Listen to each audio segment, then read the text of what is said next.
Hello.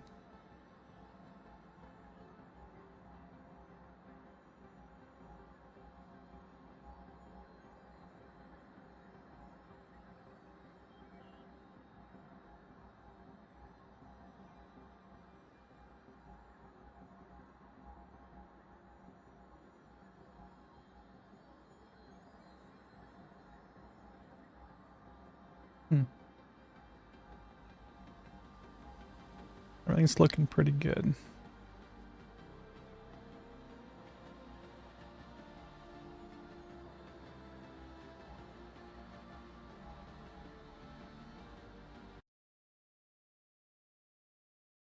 Sure, I got all my stuff open.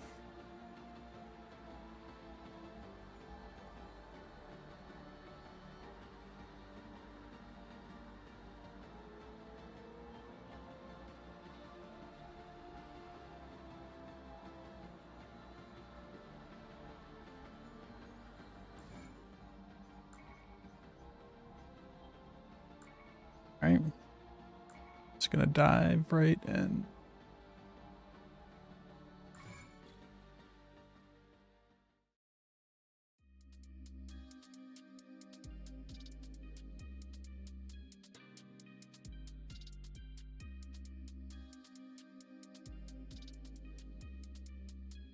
First things first.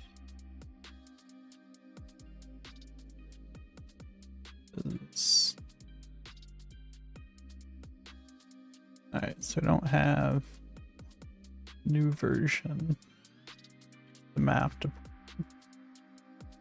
won't have to deal with any of that today.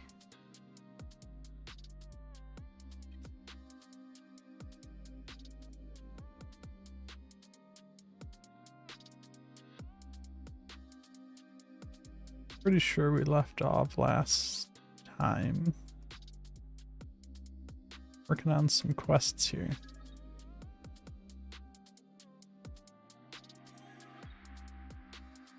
That's what we're gonna pick up today.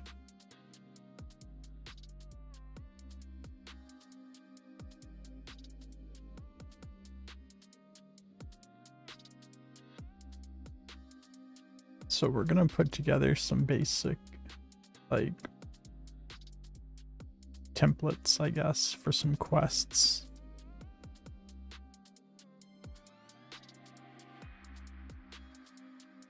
We have some, like, come down here and collect some orbs. Nothing super fancy right now, but we're gonna expand on them over time.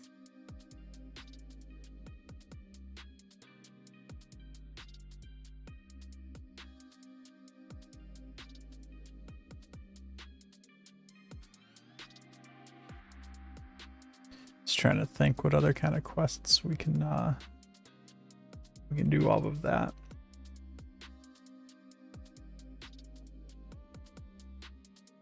I think we'll just keep tackling that as we go. I have this.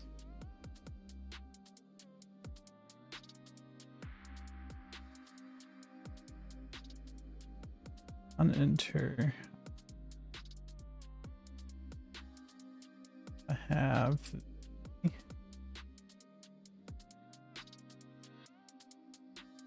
not have. Oh, here's the input. The input's not doing it. Hey Trench, how's it going? Hope you're having a good evening.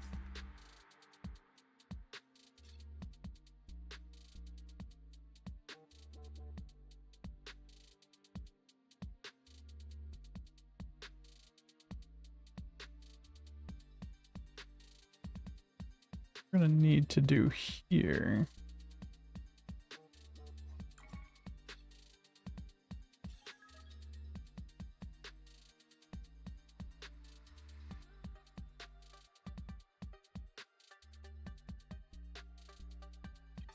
It's on this press. We want to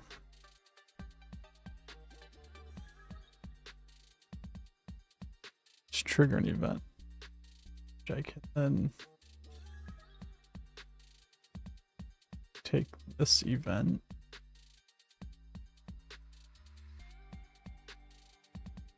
all the way here.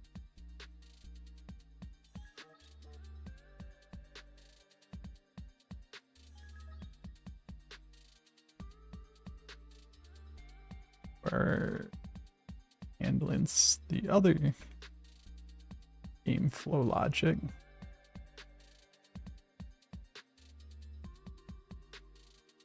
In everywhere the other night during the coin pickup tutorial. You think you got it, and I was trying out just making some environment animations like a falling pipe. Audio nodes seem bugged slightly. So the audio nodes are tricky. They definitely sound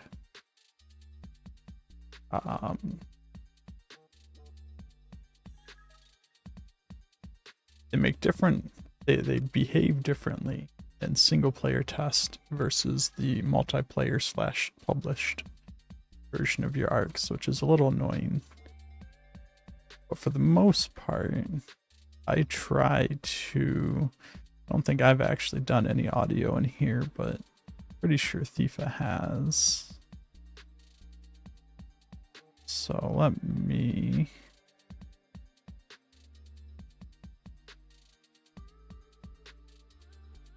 I know he's got audio on this door, I just don't know where the node is.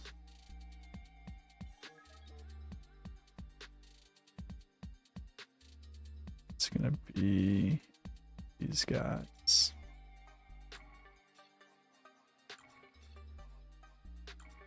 So the important thing, if you're using positional audio, if you don't use positional audio, you'll just hear it anywhere in the arc, no matter where you're at and where it's at. Positional audio, you're only going to hear it within the radius. Now that radius, I think, is part of what the problem is, and that radius changes. It's not the same when you're in single player versus multiplayer test. Hey Magi.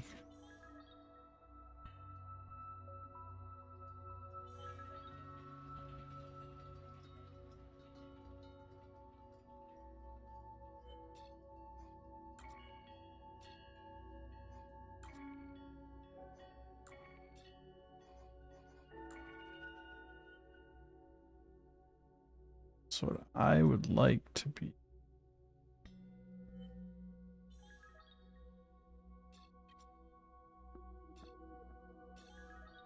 grab some of this stuff here.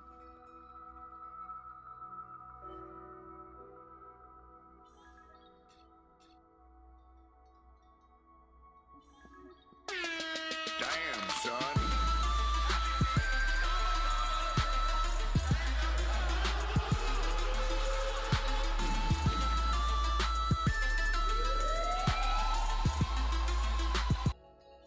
My bear with the resub. Thank you for that resub. 38 months total.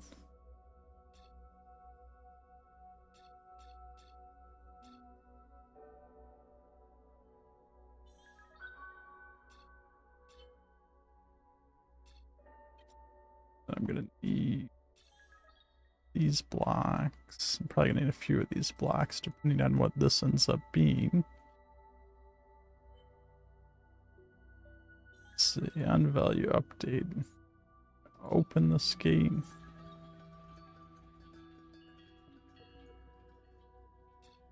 Alright. That should give us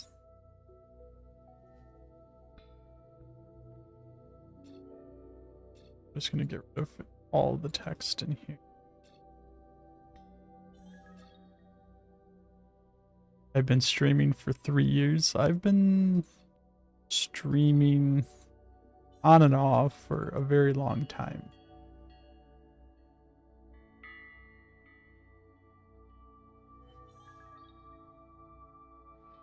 Yeah, I don't know.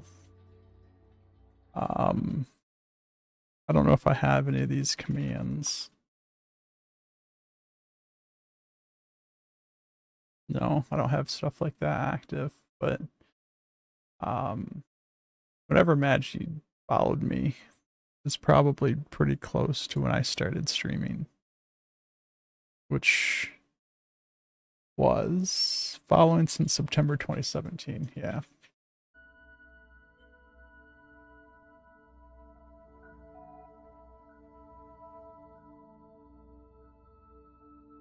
So on and off for a while.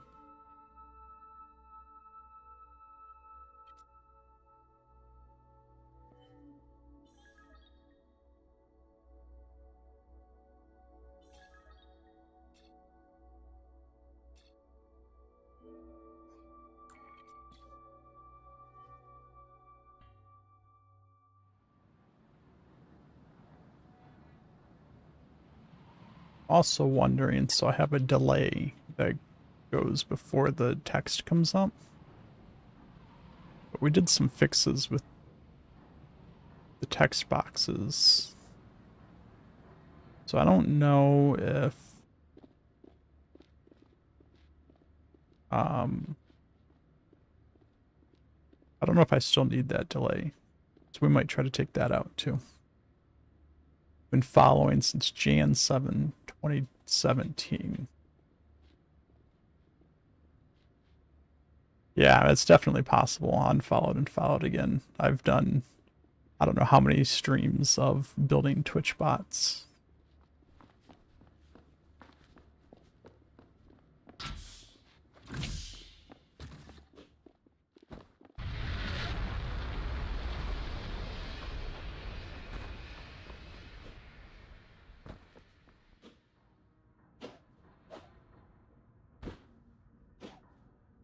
I should get 2 chat boxes that come up here. One,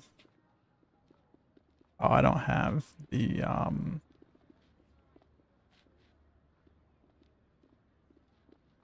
don't have the interact box going away.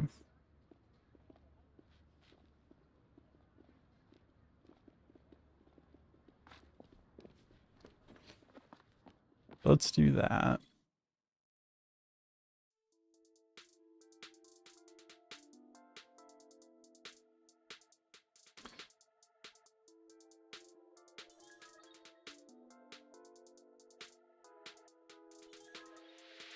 So over here, we simply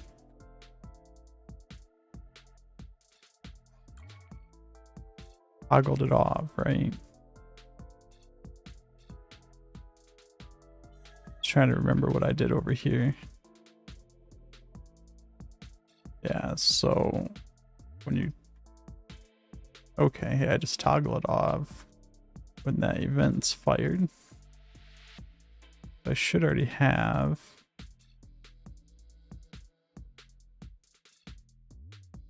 I already have events for this, so I can just do that. So I should be able to grab this event name.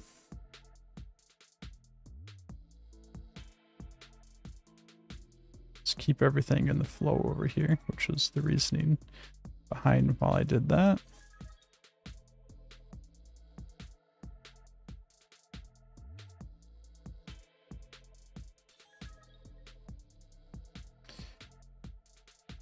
Yeah, I don't remember how.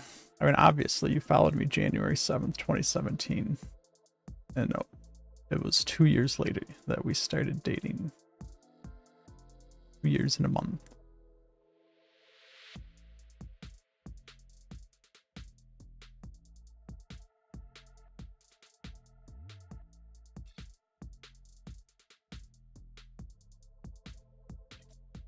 So that should handle that.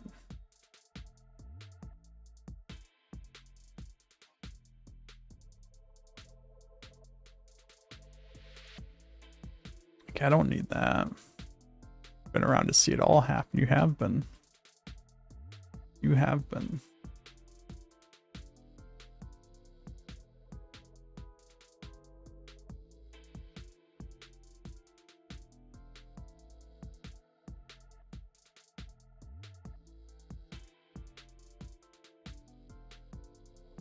Hard to believe that that's been, what, 8 years ago now?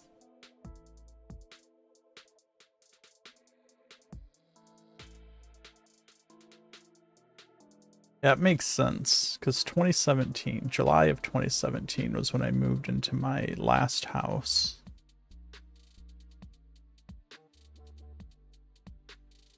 And I'm pretty sure I had started streaming before I moved into that house.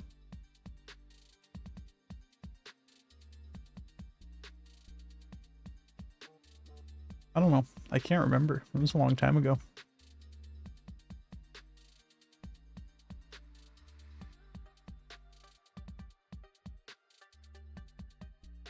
All right, so we have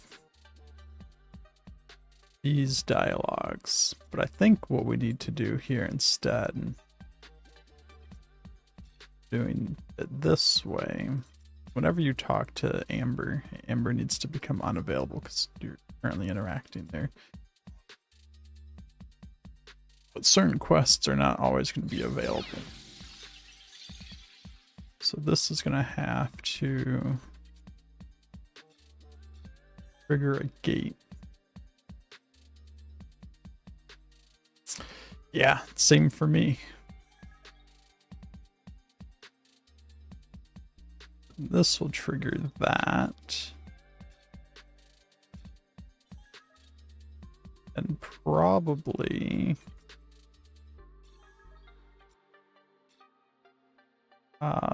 similar things like this. So if I just copy this over to here, copy this over to here, make sure all of these gates are closed.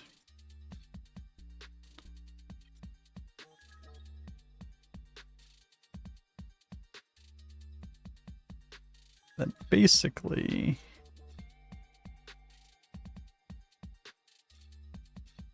what happens here, dialogue finish, this triggers the new objective to come up.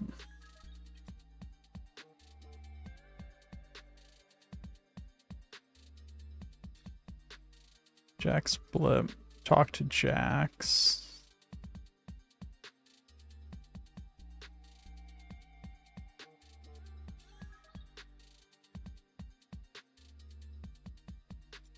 Now we're going to, I think this is probably one of the things I might end up spending some time refactoring later on.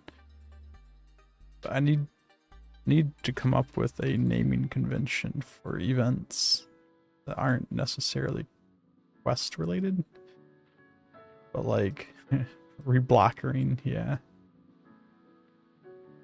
Because there's going to be probably multiple quests where I have to talk to Jax. But I don't want that talk to Jax to re-trigger things you've already done. They'll have to come up with, like, I don't know, objective-based events.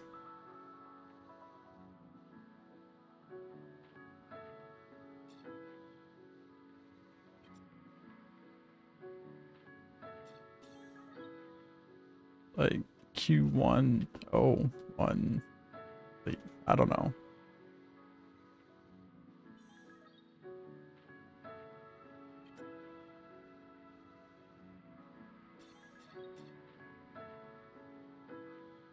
When that happens, that opens this gate so that this quest becomes available.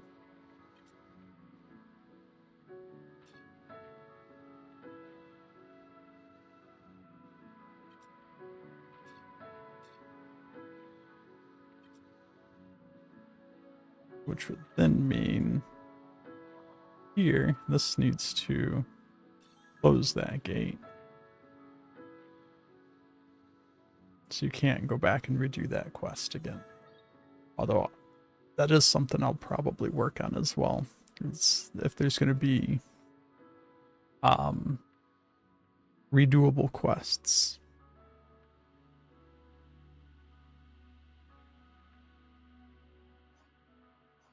Let's just make sure That works as expected.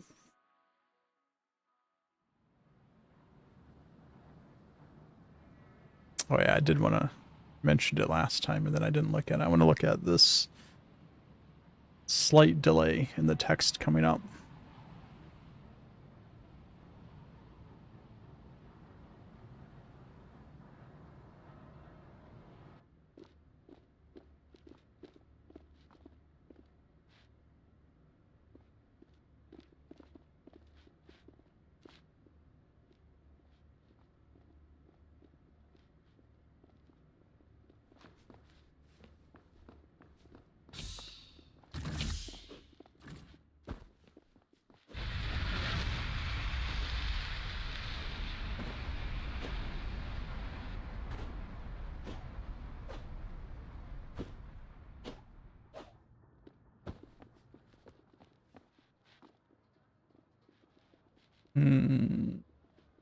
No text came up that time. Oh, interesting. So that shouldn't even be active then at that point. Because I didn't talk to Jax and there is no quest available. So that actually worked as expected. I just have that chat box on so I could skip this part. But if I'm making this a required step now, I can't do that.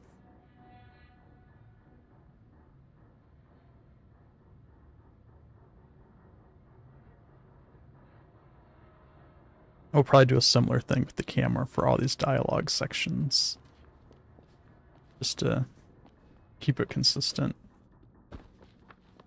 Now this should come over here. There. Now the text blocks come up.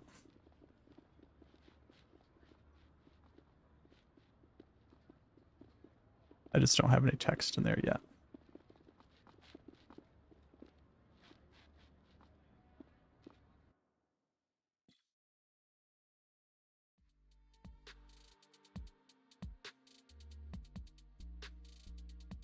So we're going to do something like oh no. Metal has lost all of his rocks.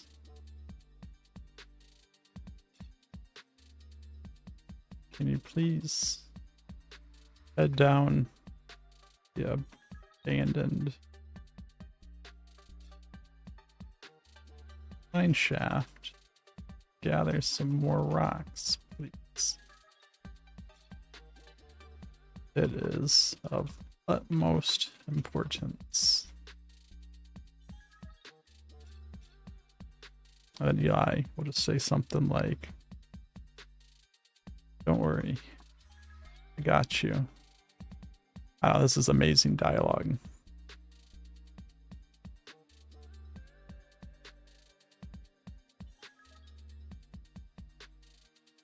Since I have to talk to Jax anyways now.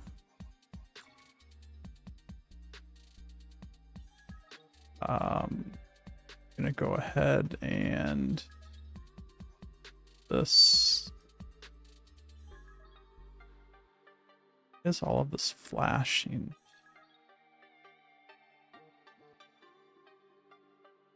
Why is this duplicated? I don't like that.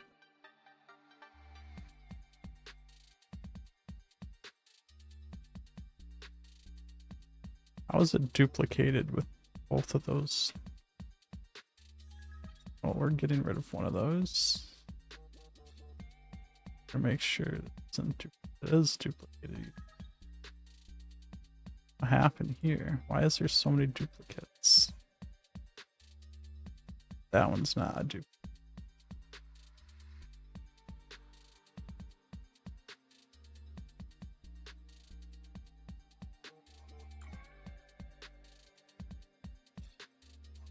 Oh, that'll be off by default. As it's supposed to be. Go in here. I could spell camera correctly. Our custom camera. Which way do we want this camera to look?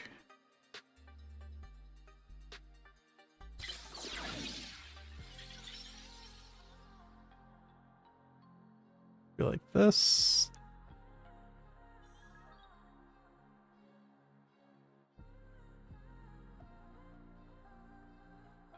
Maybe like right here, what I'm thinking.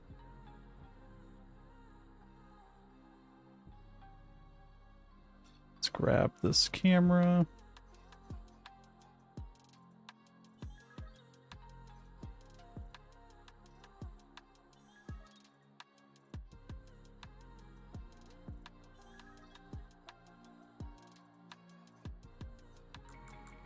This down so I can my rotation to right angles. Bring this over up, back a little bit here.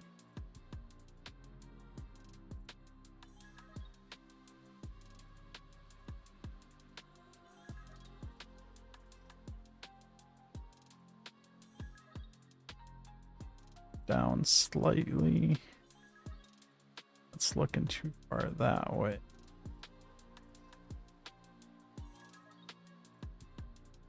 Turn it a little bit.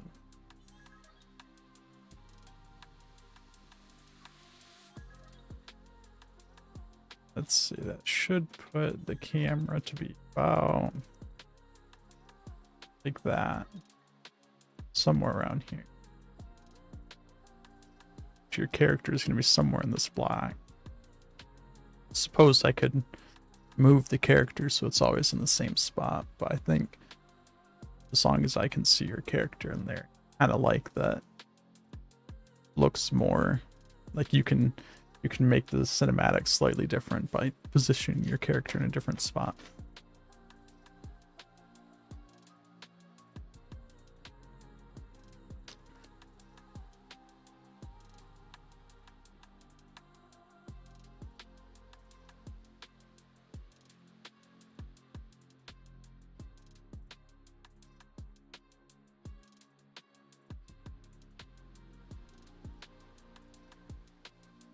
So what we need is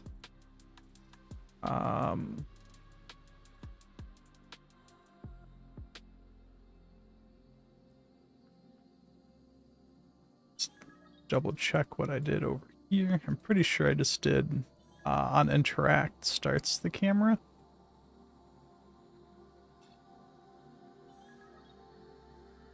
Are these duplicated too? What did I do?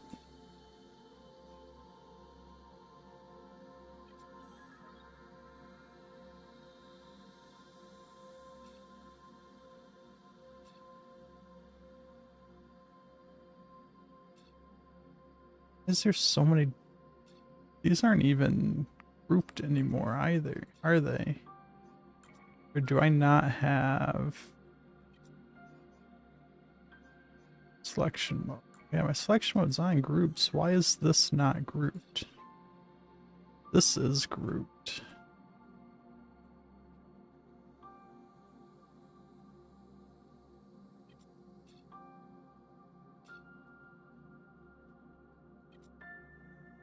Very strange how both of these ended up being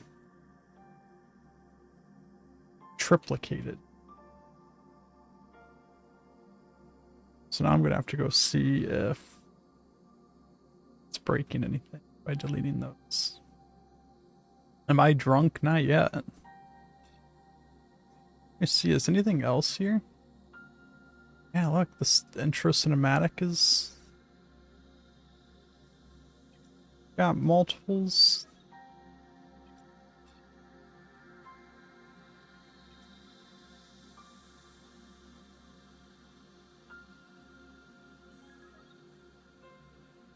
Go check all this stuff over here now.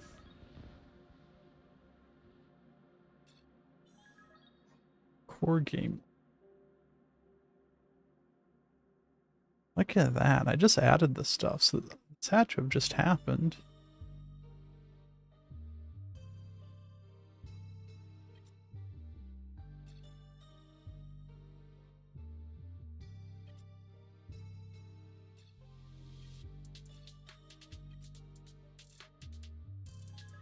See, none of this.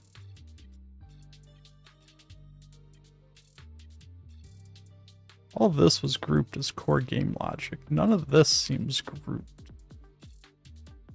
That's also strange.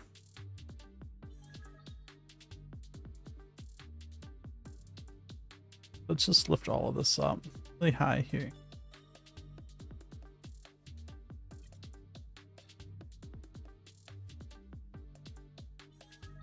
Make sure I don't have that anything up there selected. I don't. All that. Bring all of this back down. I have no idea what happened there.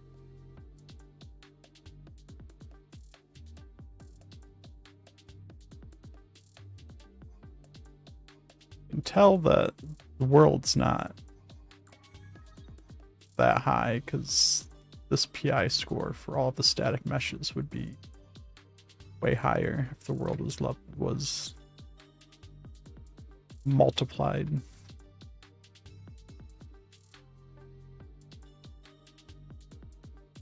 All right, let's just double check that everything's still working.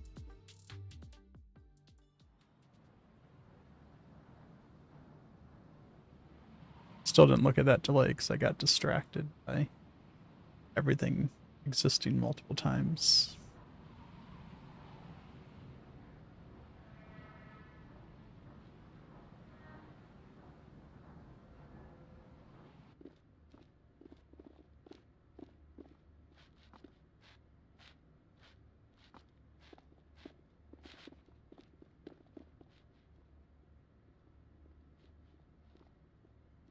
You couldn't see the downtown fireworks at 7. They didn't go very high. We're behind the buildings. Kind of lame. That sucks. Were you trying to watch them from your window, or did you like go up to the rooftop?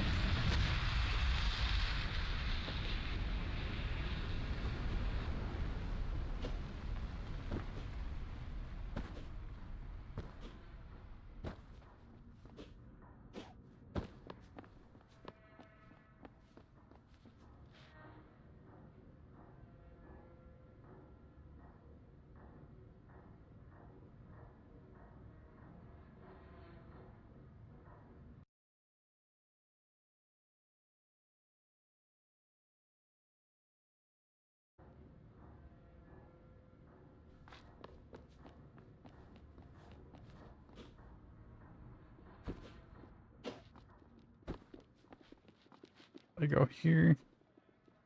Oh no, Magic Meadow has lost all of his rocks.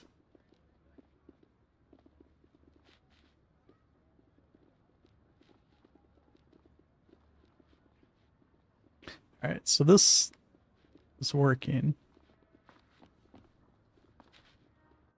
I didn't set up the camera. So now that hopefully I don't have triples of everything again.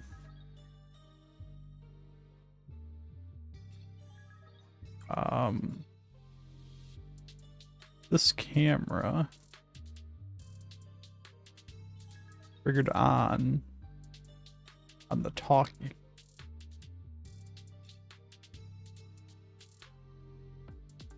How is this? How is this duplicated again?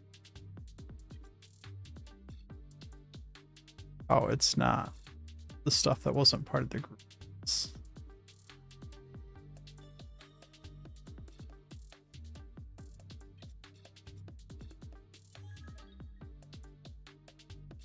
That probably means these as well.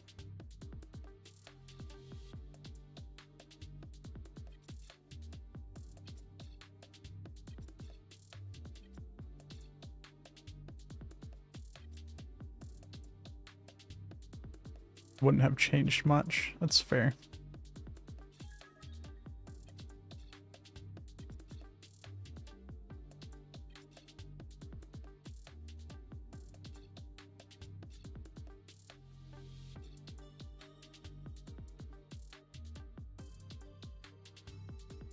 All right. Not sure what happened there. We're gonna have to Pay close attention to that, I guess. So this will be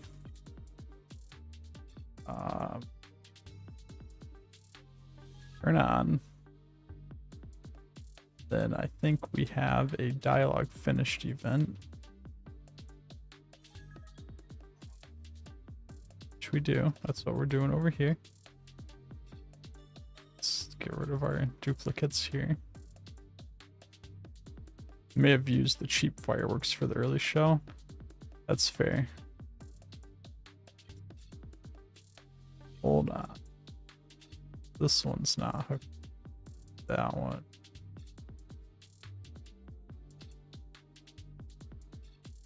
All of these.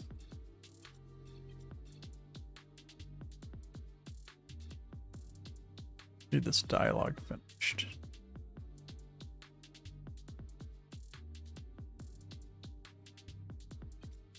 Turn off that camera. Let's nest these over here.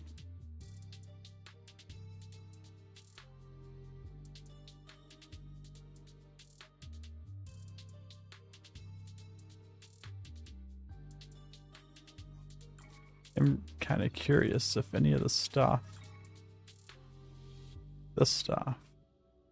any of this, oh.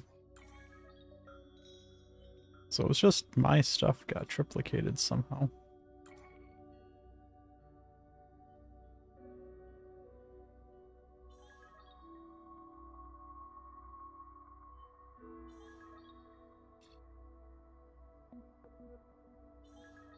You have a, where is it?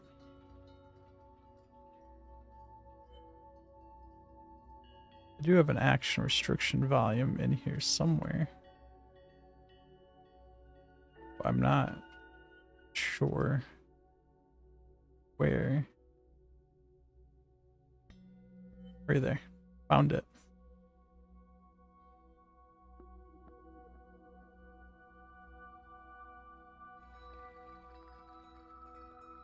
I just want to be able to see, is this triplicated? Yeah, it looks like that. Other one there.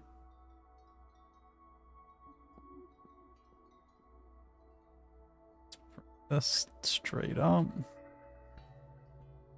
It's fine. Let's find it again.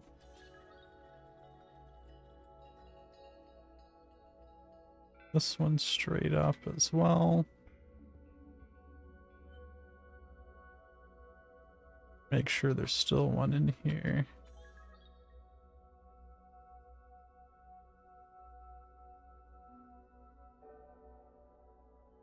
I don't know if there is or not. I can't find it again.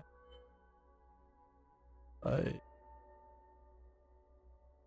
in here somewhere.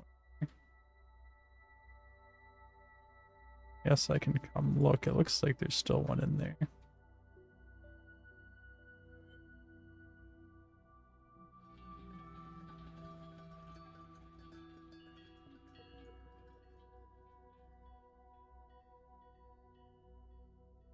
I know I need to be able to see through everything when I'm in there, not just the current block that I'm in.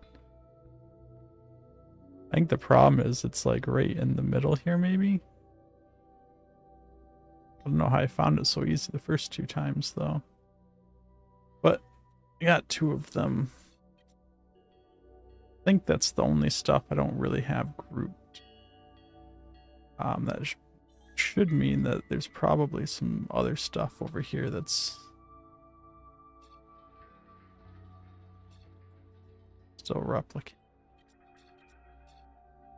Get rid of those.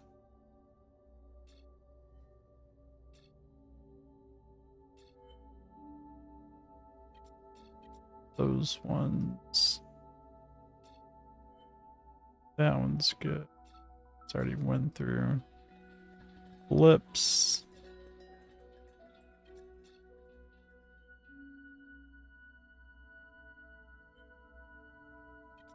This one needs to hide that.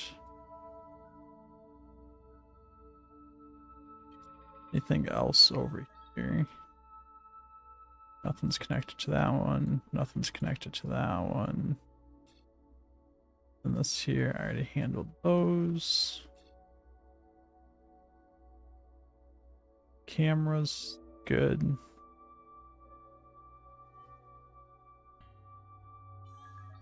Just trying to think if there's any other logic I have out here. Could have been caught in that. This here, it's just my custom interact volume, kind of like template.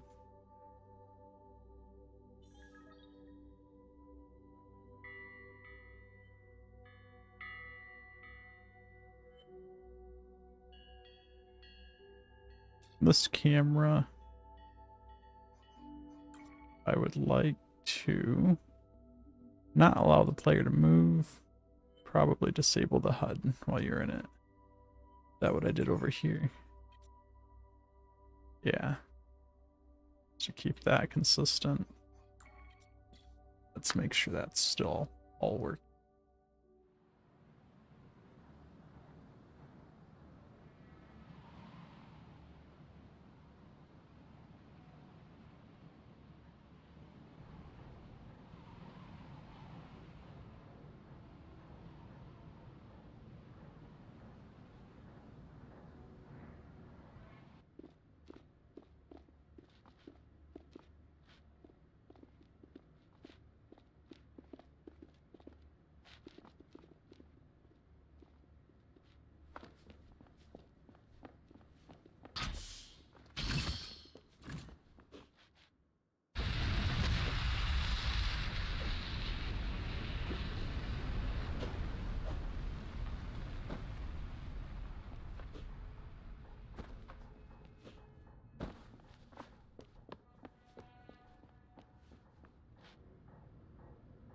This camera's still working. All this text and interaction still work.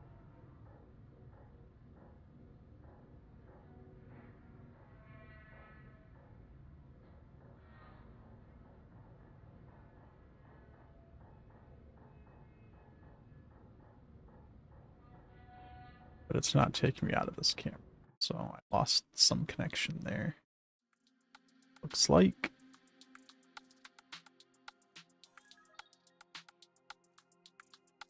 Should have been this guy, dialogue finished. Could have turned this camera off.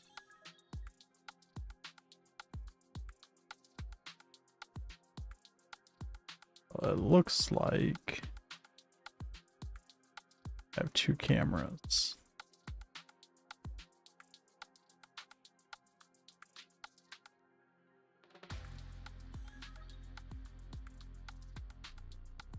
Let's get rid of that one.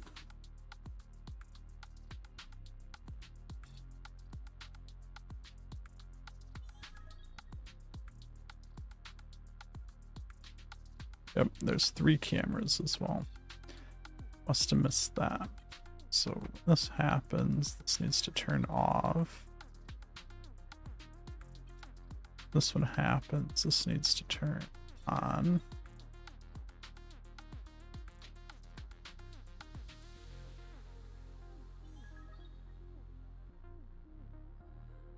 All right.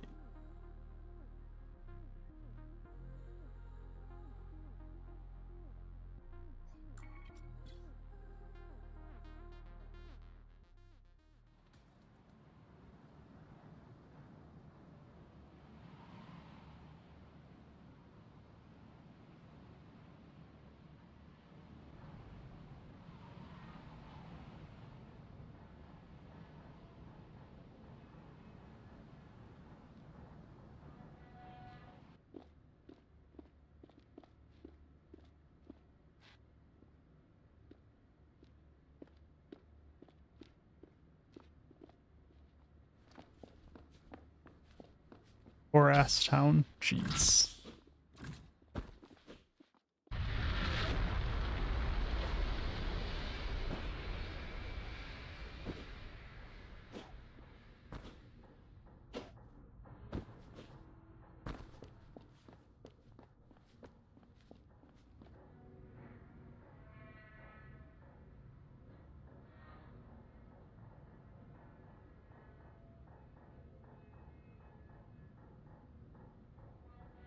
Hopefully this turns the camera off. Gives me back control of my character when it's done, which it does.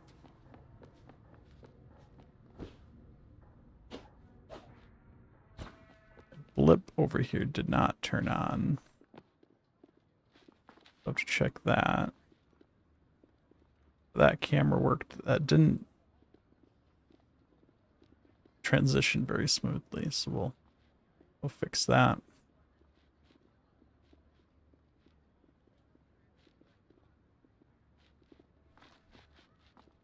Yes, you lost your rocks, all of them.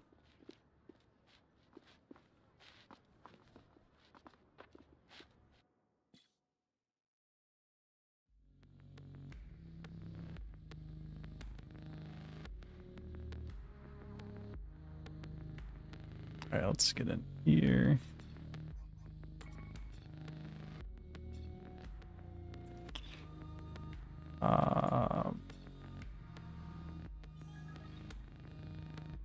I think it's so strange.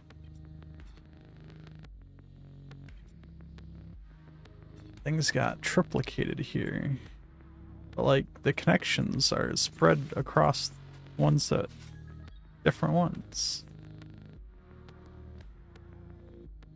Alright.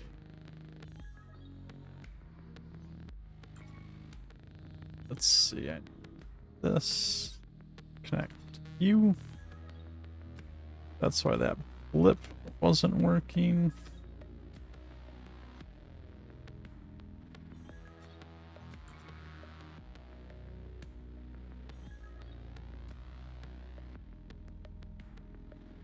We're gonna go back over here. We're gonna change this from do something else to speak to Amber. I don't know if that's gonna be the final thing. That's what we're gonna go with for right now. And here,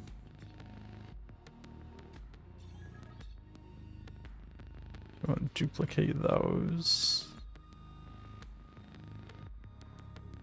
So we'll open this gate. You dropped your chocolate on the floor. As long as you picked it up.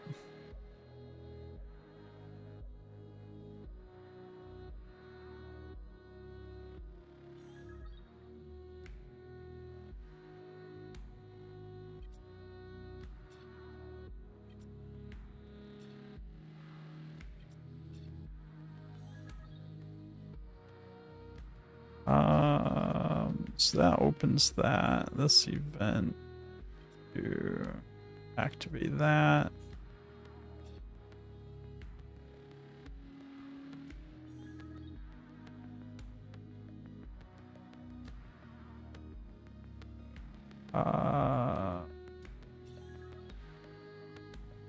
Dialogue finished will activate that.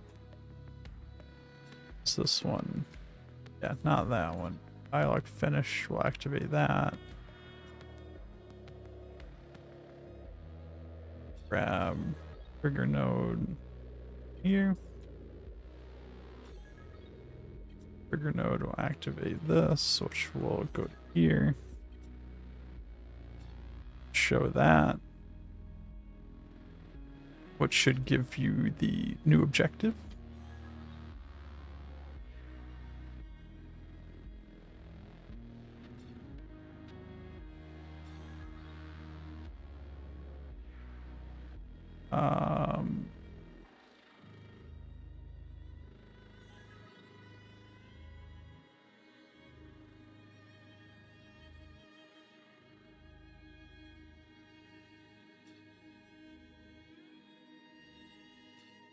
This is going to be Agi's Rock start. That'll give us an event for starting that quest so that we can do some other things like put some blips in the minimap or activate some other interactions. Yeah, so while we're here, this here, with our dialogue, and I have this delay here.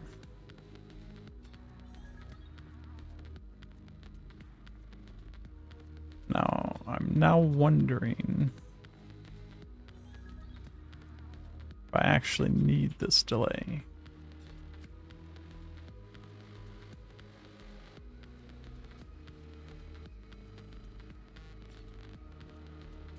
So the only thing this delay does is it goes between here. Let's just not activate it. Chocobo. Yes, she dropped her chocobo. You didn't know we had a pet chocobo? I should know pretty quickly if this is broken or not, because my text will be broken somewhere in this intro. If it is.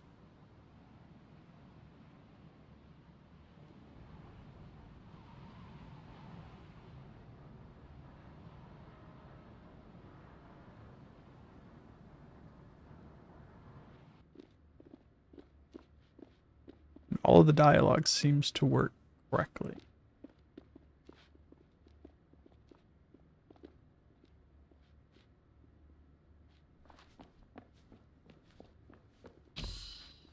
So I think I just don't need that delay at all.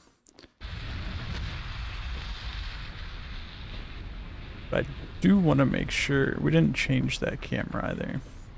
You're a dialogue. No, you're a dialogue. Your mom's a dialogue. Yeah, see how the dialogue comes up immediately now? There's not like a delay. It's not showing the name of the person that's talking. That's interesting. Let me see. My objective did change. Let me see if it does the same thing here. No, it does work here. So maybe that text is that one's just broken.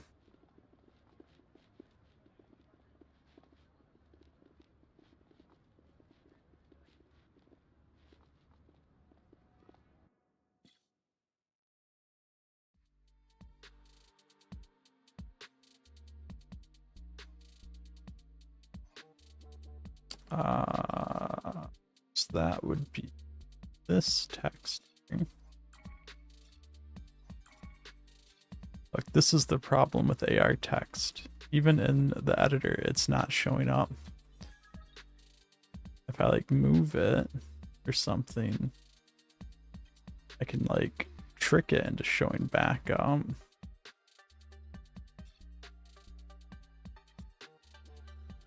But even in the editor, it doesn't show up, so it's not going to show up. Okay, is there... No, there's not duplicates here, so why is that? Why were they not showing up here? So confused now.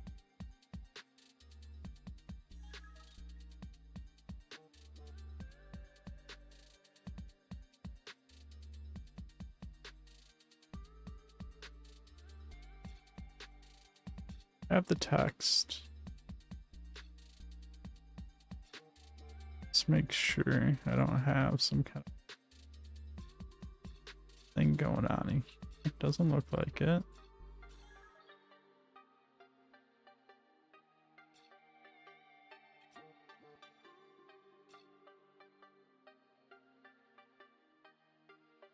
Should be no reason that the speaker text isn't showing up.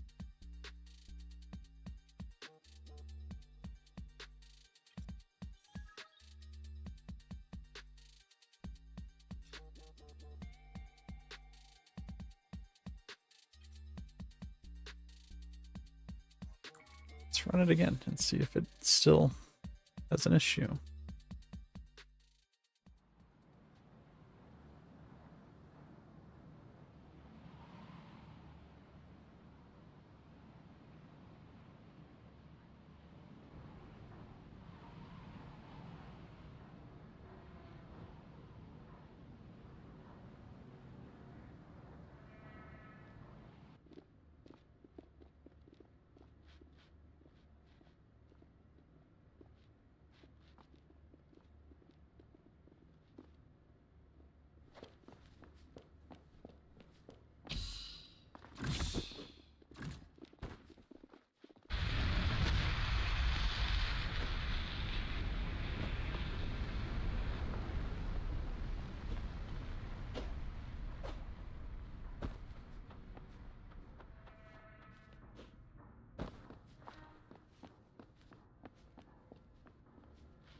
Yeah, I don't know why it's not showing up there.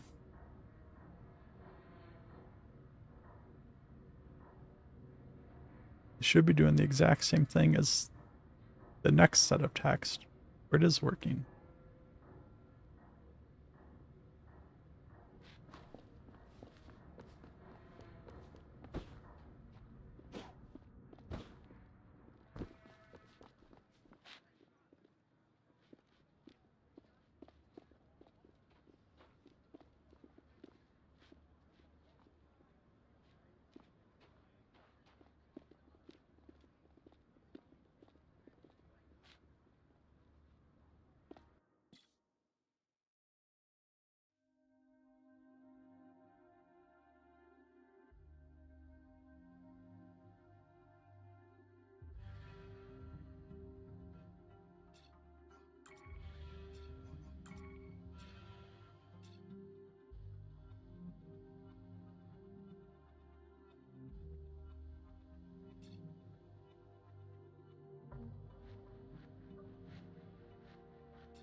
Yeah, and there's really no difference here.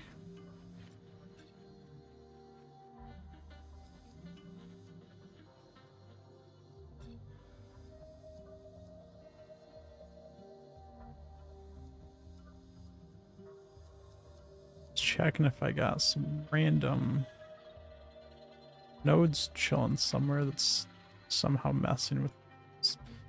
All right, let me just, for sanity's sake, if I put this delay back in,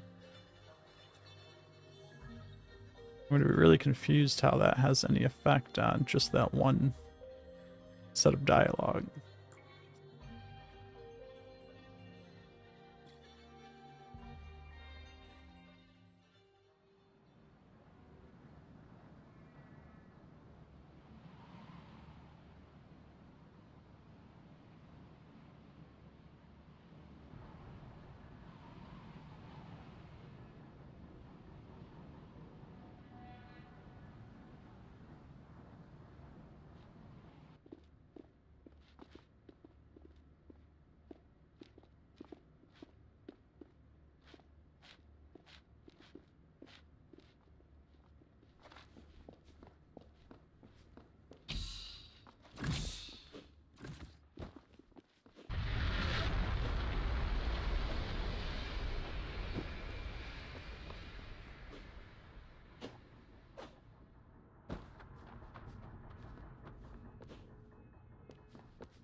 Yeah, with the delay it shows. Without the delay it doesn't.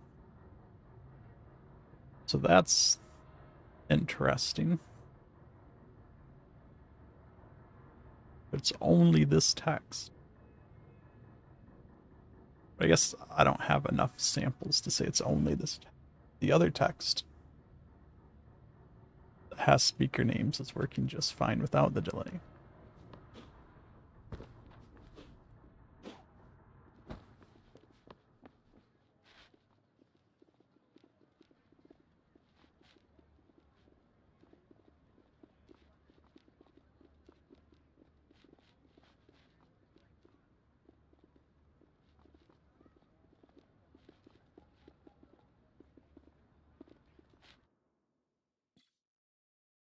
So I guess we're just going to leave the delay for now.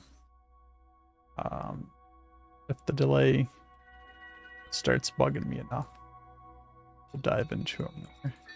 What I am going to do is see if I can drop this delay down to like half a second instead of a second.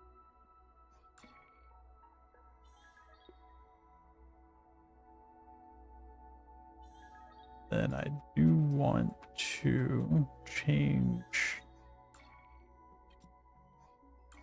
this camera to add a transition duration so it transitions instead of just snaps to it.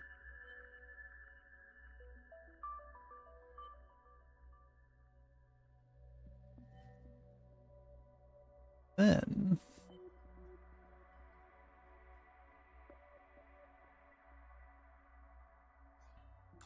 what I think I need is one of these guys. And we're gonna come here into our cave.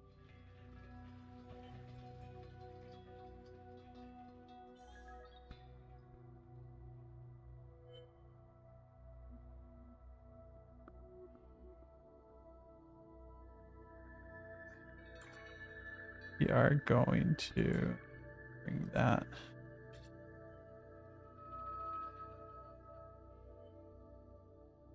Just that. Okay. Okay. Didn't realize I had a log on there. Let's position this. I guess like that for now. I'm gonna do is just position this box slightly bigger than these rocks.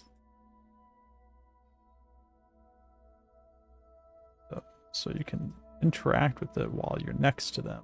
You still have to be pretty close to them. And these are Magi's rocks.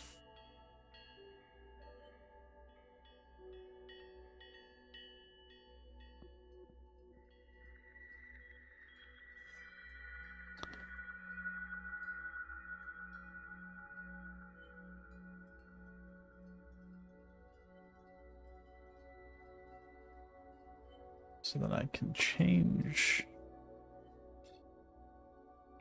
this text to collect rocks.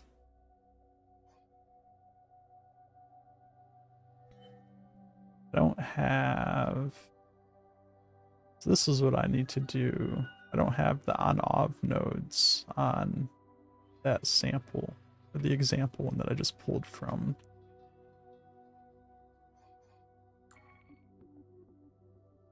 So I should add those in so I don't have to keep doing this every time. Let me get my camera to not be so fast so I can actually use it down.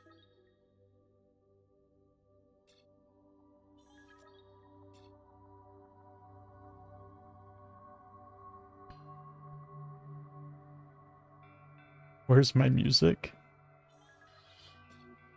I don't actually have it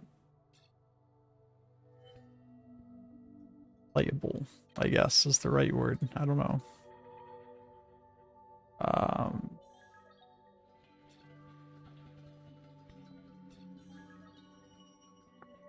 On off.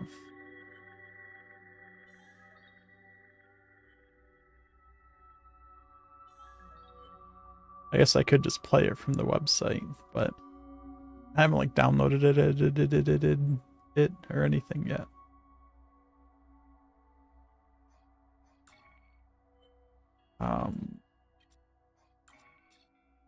That's not the, this is the event. But yeah, let's just grab that, move it from CoreLogic.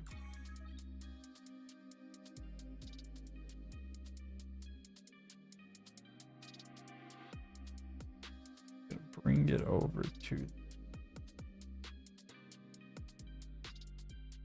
should be here.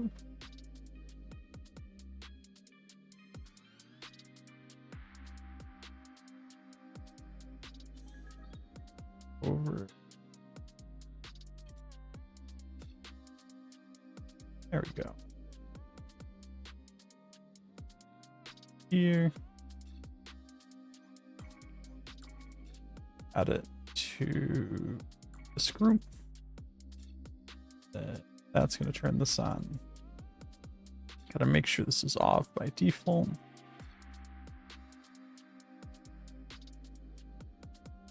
Then, I think what we want to do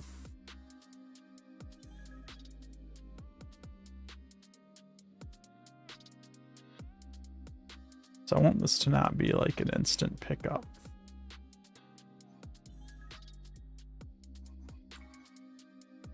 So we're gonna do like a health bar.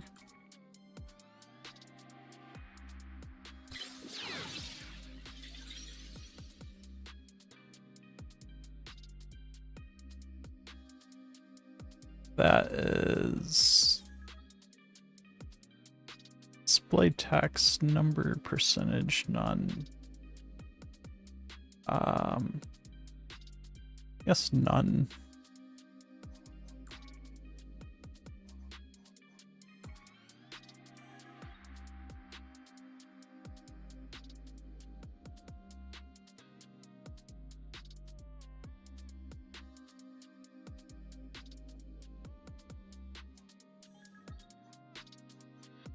Maggie's talking about here. Let's see.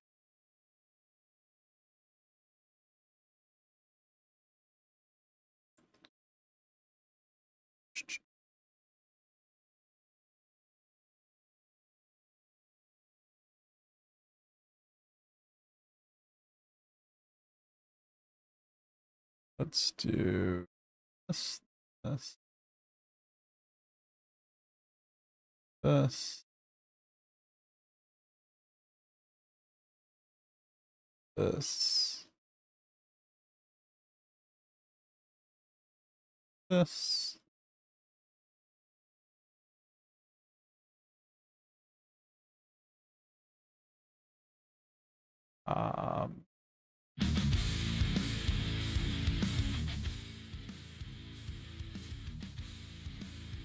But I can go in here, just turn this music down.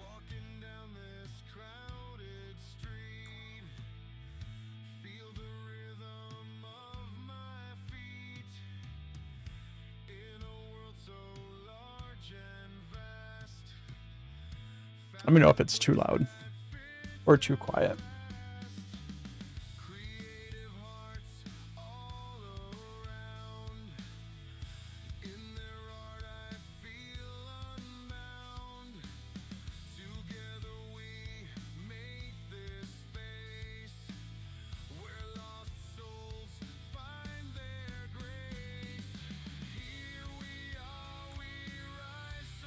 So we're gonna do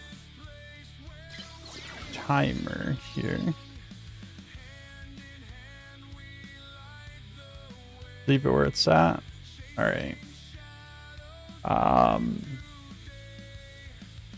We'll say it'll take 5 seconds or so.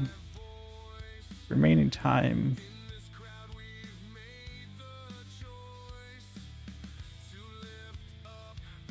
Remaining time. For the current health.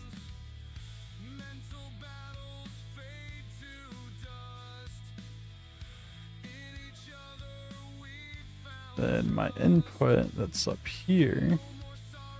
Just gonna move this down here so it's easier to see. On pressed, start this. On released, it'll stop this.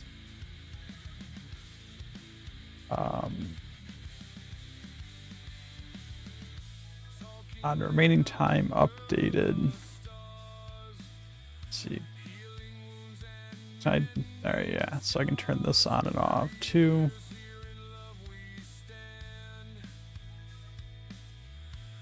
On remaining time updated, we'll turn it on. And on finished, we'll turn it off. So hopefully what that will do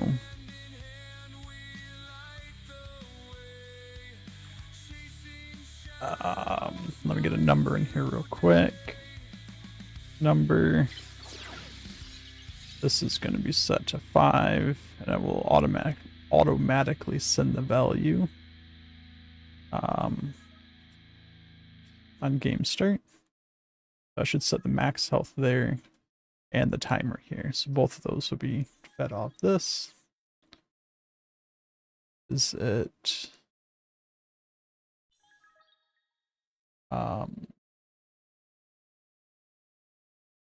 not autoplay? Interesting.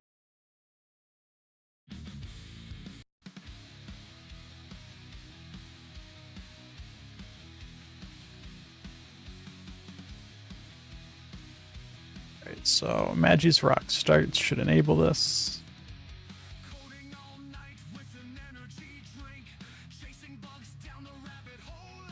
And then what we would like to do is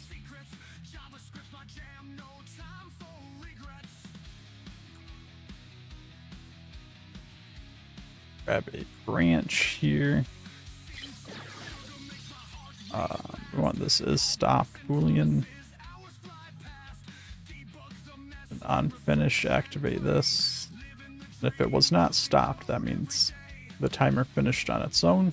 So we want the false here to turn that off. So this goes away.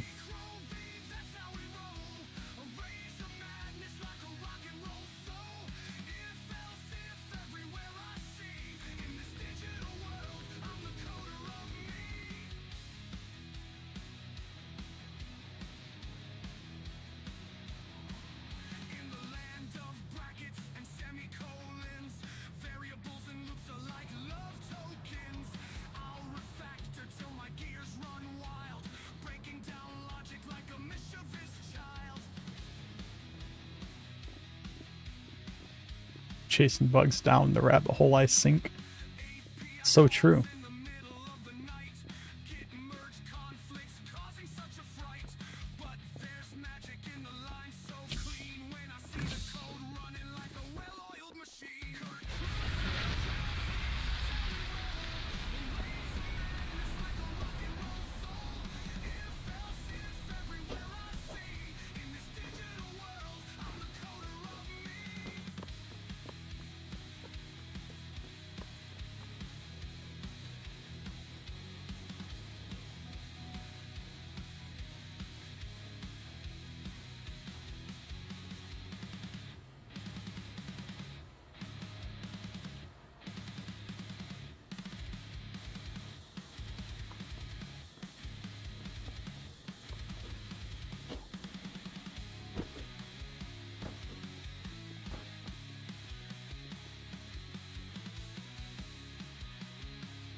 I know, silly Magimetal, losing all your rocks.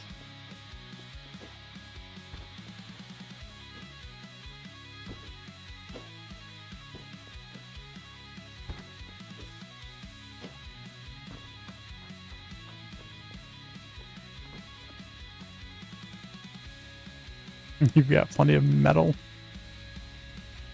Fair. Very fair. Alright, so that health bar I need to be off.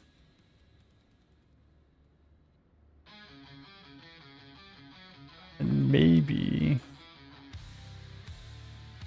need it off to start with, and maybe I need it to go the other way. I need to use the time remaining, or the elapsed time, not the time remaining.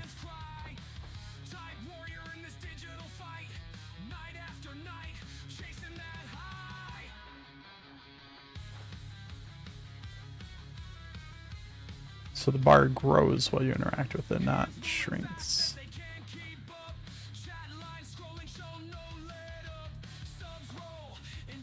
And then if I let it go all the way,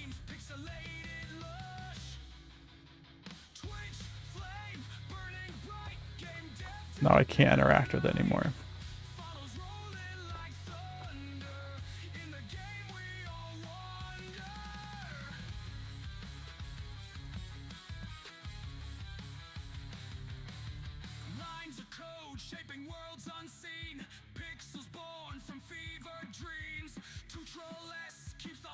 So what we want,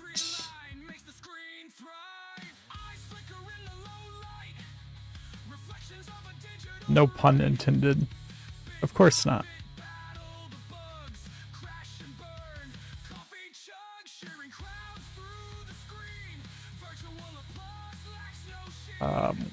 I want this to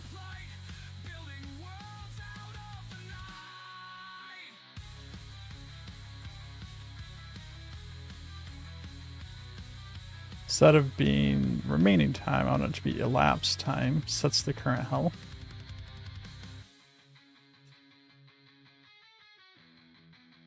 This should be off by default.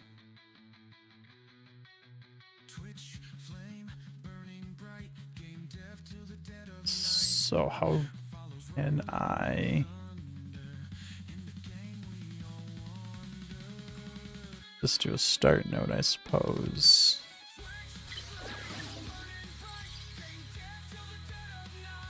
That off by default.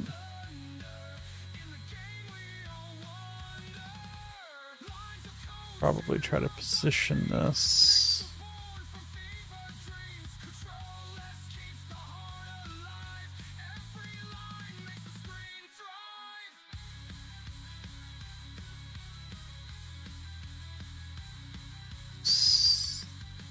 Right above the rocks the best I can there.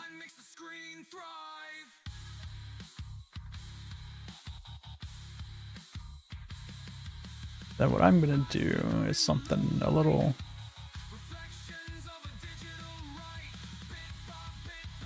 cheeky here.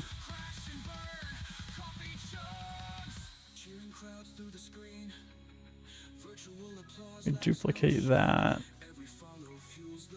Move it from that group. Go back to my game logic group. Add this to my game logic group.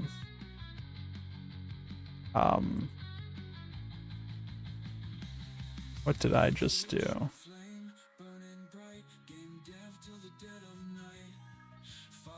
Apparently snagged all of that.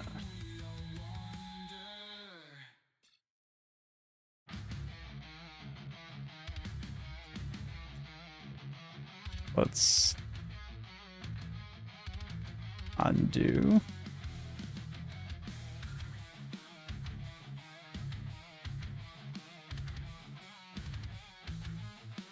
That stuff all grouped together somehow. Yeah, it is. That's interesting.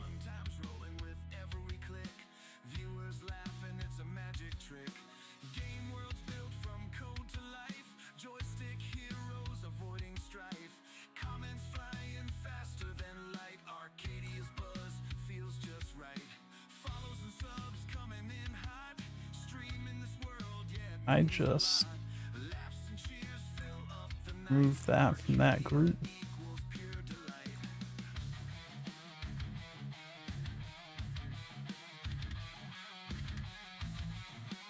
Make sure here. Okay, yeah, I don't know why those were grouped to begin with. Anyways, let's get out of here, back into here. No, I need to move this.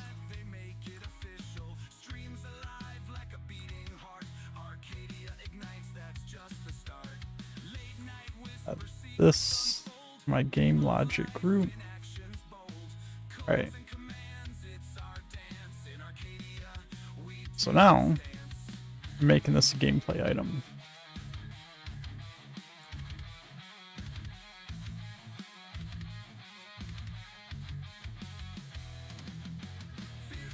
I'm gonna try to get a nice thumbnail for that. What is in that picture?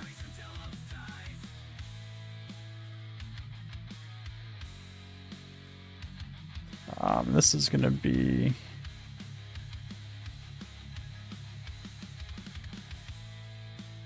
rocks.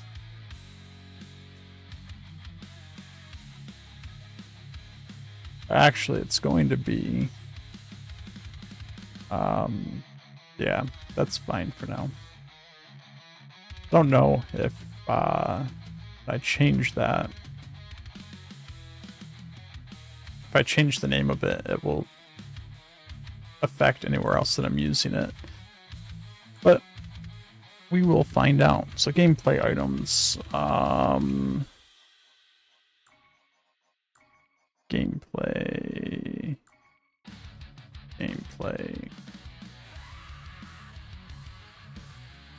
Word gameplay item.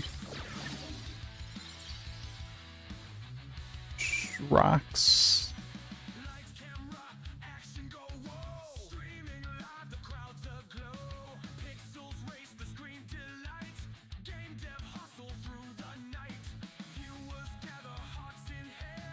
I can do that to that player.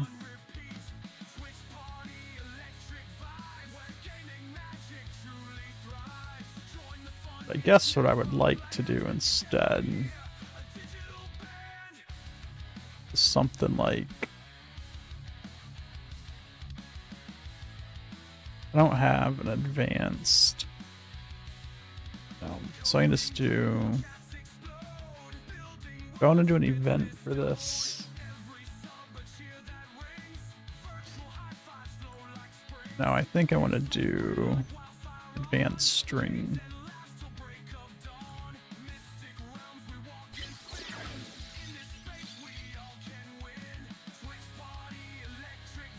This would be award item.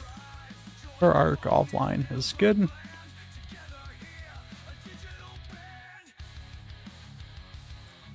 I grab a regular string. It's getting a little hectic in the small space trying to put all these nodes in here, but that's okay.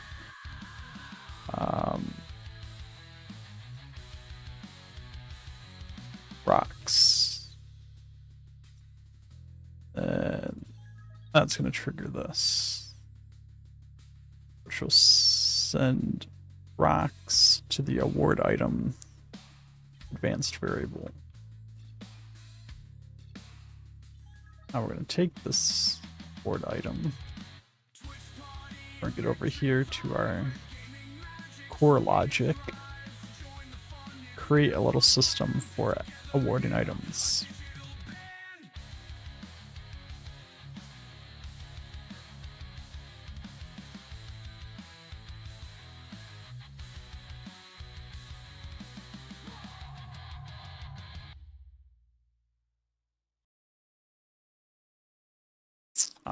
So we're going to this group, add this.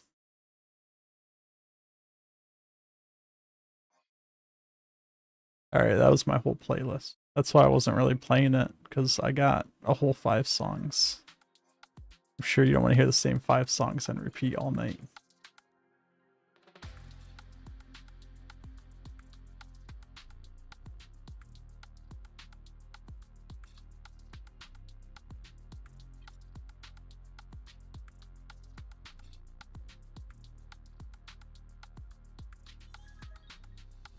Probably not on repeat.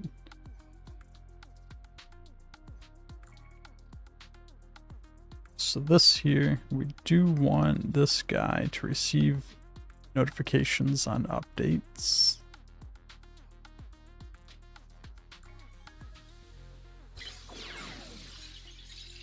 Just make 30 more, it'll take like 2 hours.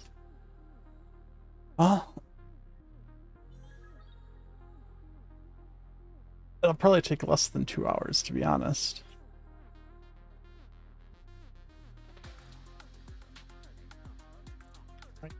Put this here.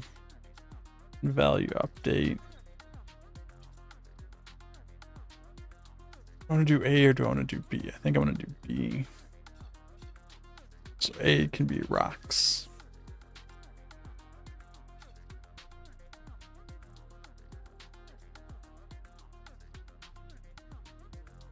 And then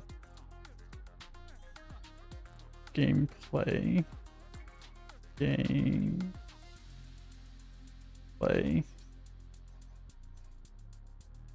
item variable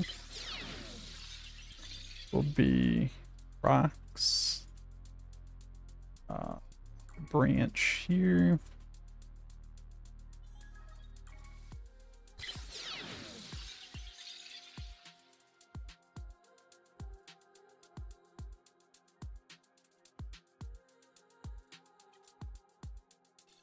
This, that's true. Activate this.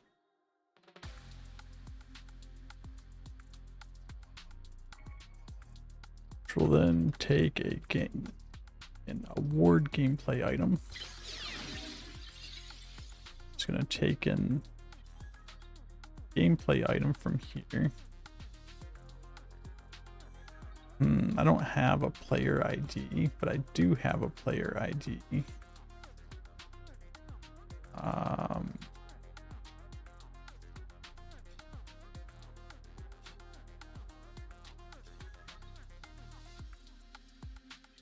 Here, upload player ID, receive notification on update.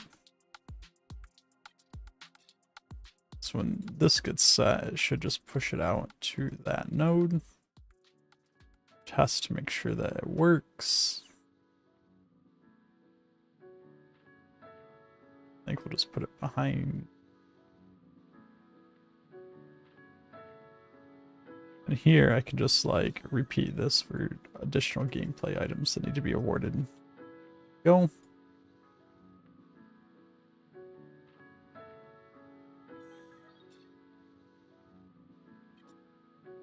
I also would like to do a little dialogue thing that comes up and says what you were awarded.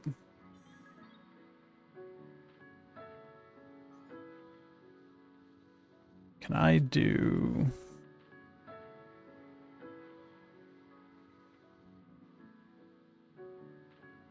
simple UI text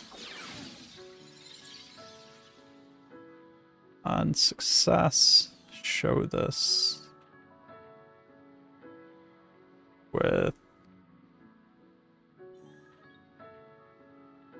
let's do it this way. Trigger, do a trigger node on success. Show this. We'll get a thumbnail node as well. The thumbnail will also take that.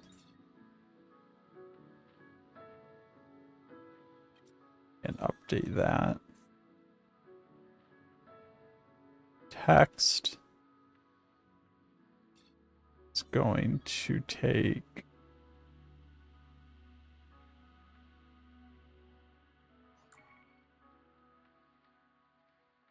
a concatenate string node.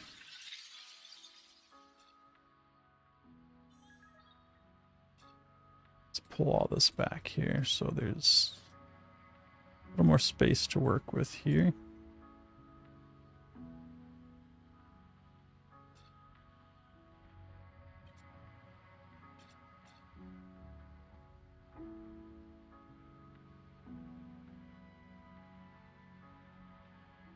And this text will go there.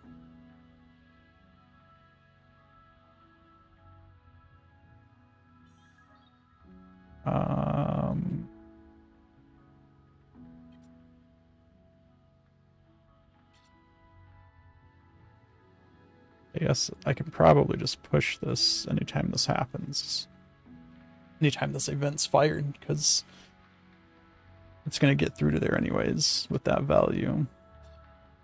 That's going to be A added to inventory. Then what I would like here is this is going to be none. This is going to be font size like 12. I'm going to do right top. Here we're going to do right top. Custom size, we're going to do 15 by 15 low quality square. Then I think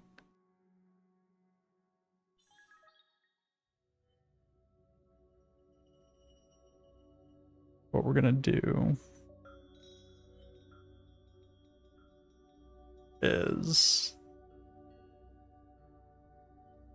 let me change these to left, not right. This one's going to have a left padding of like 25. This one's going to have a left padding of say 50.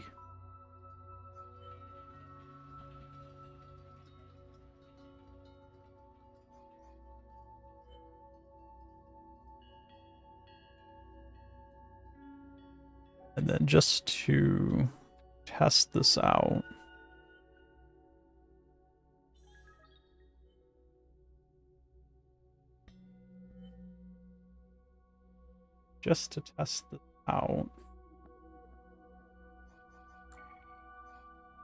no, we'll go play through and make sure it's working. I don't want to add a bunch of gameplay items to me for no reason.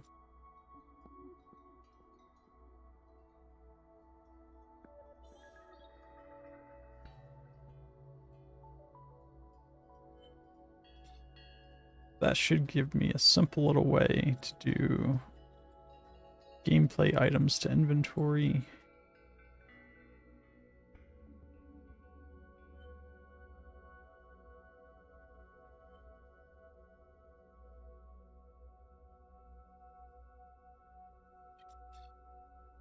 With some text that pops up. This needs to be not auto show on start. Not auto show on start.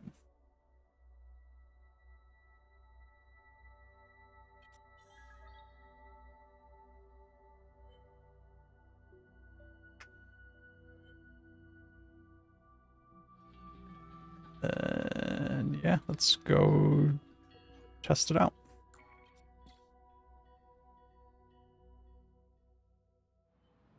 Probably once I get a couple more quests, I'll start putting in the logic of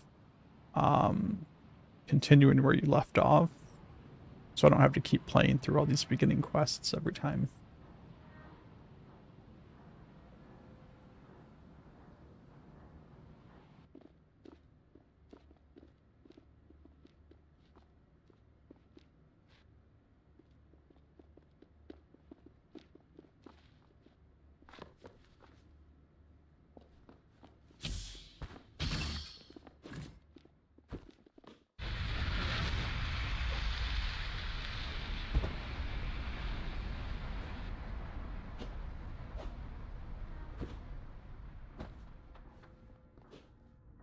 Did not put a blip down in the cave yet.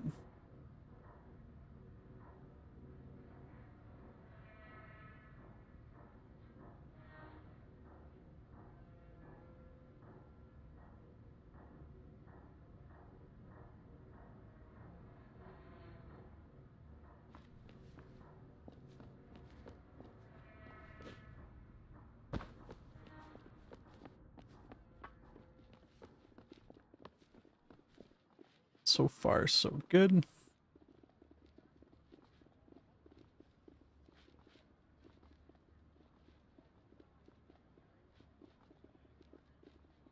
Think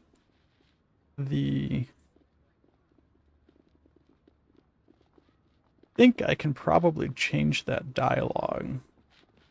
So with 4 lines of text all filled up, like that first message,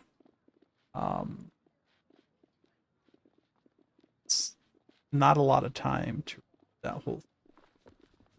But I think I can probably do, I think right now it's 8 seconds. So whatever's displayed is displayed for 8 seconds. But I can probably change it to where that delay is based off how many lines actually have text in it. So if there's more text, it's on the screen longer, or I can just increase the entire delay overall. I don't know if it's worth the hassle to try to make it dynamic.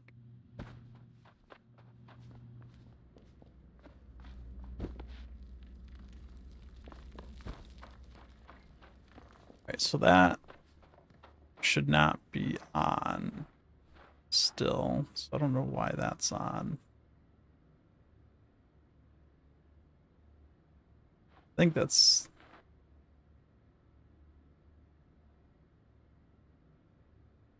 is not currently a key press to advance it.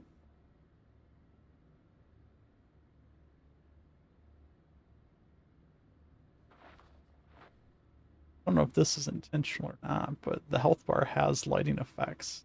It's lighting up the wall behind it.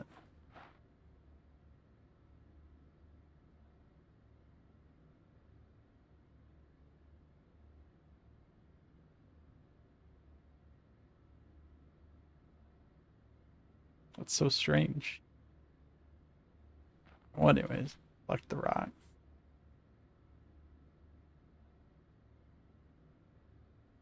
I didn't see any text said I collected that rock. So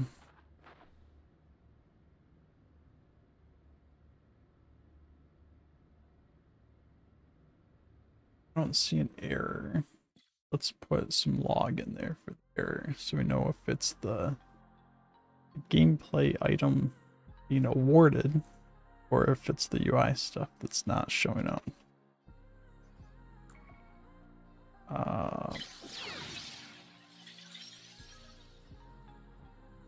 Failed to award play.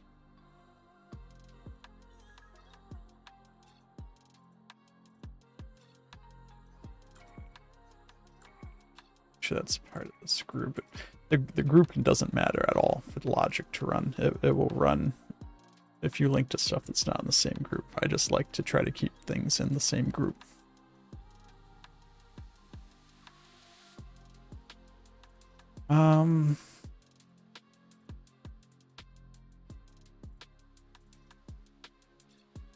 Do I have these?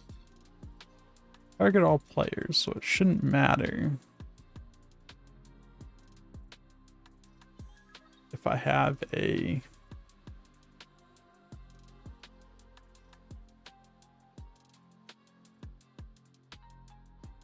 it shouldn't matter to have a player ID attached to them, which is, I mean, not the best thing, but it's a single player game, so I can kind of cheat with that. Let's add this into this group as well, so it's in the correct group. We're actually going to make this text green while we're in here.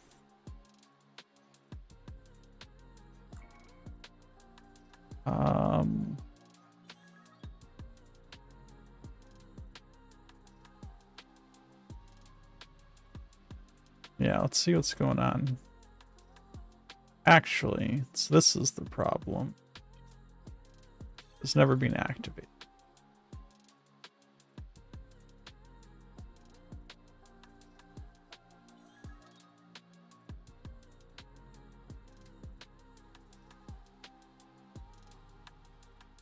Usually helps to activate your nodes. You want them to do the things that they're supposed to do.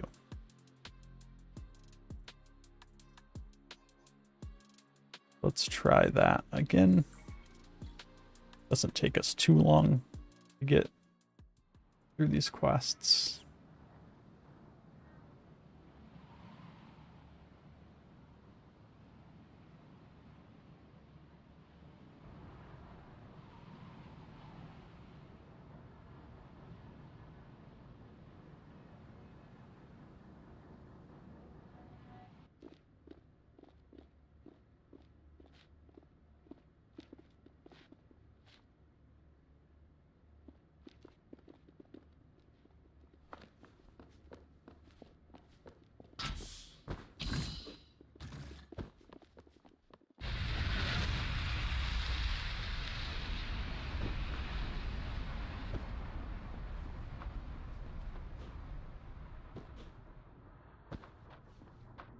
I just thought when I do change the save logic so it loads you back in wherever you left off at whatever quest you were on. You're not going to trigger that for that ship to fly through, but you've technically already seen it, so I'm going to need to figure out how to make that ship go all the way over there to where it's supposed to be.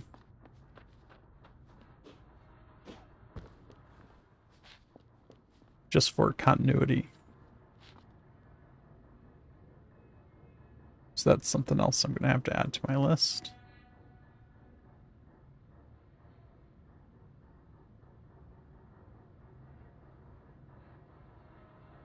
I also wonder if there's an audio thing that I can add that like will sound like people talking or something. some kind of ambient effect.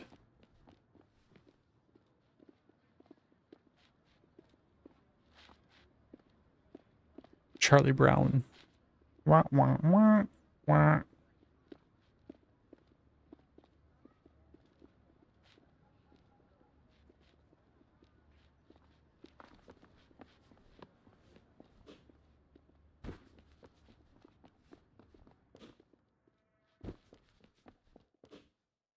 So FriendBot has been taken over by Streamlabs. So the SoFriend bot that you see in chat is the Streamlabs bot.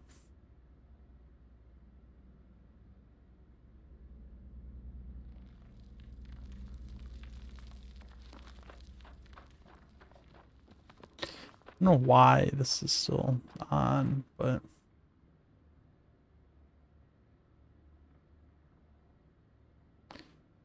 okay, nothing there. No log.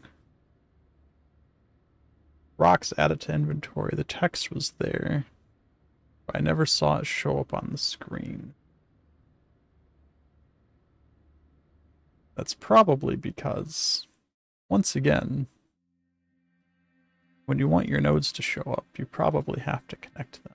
I'm guessing I didn't do that.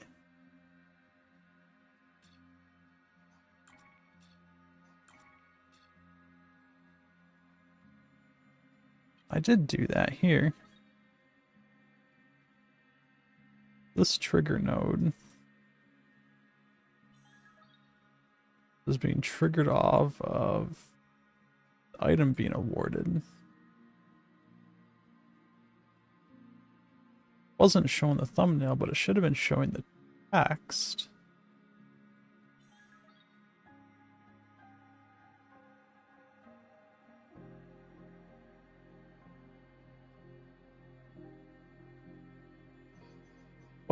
The text was updated, it says. Rocks added to inventory.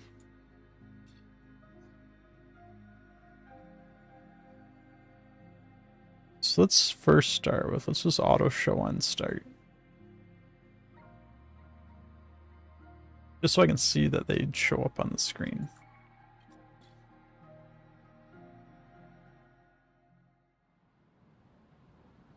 Okay, it's all the way up there in the very top left.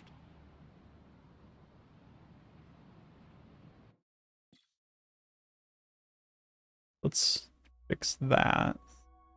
Might actually just do left center for those. That might look good enough.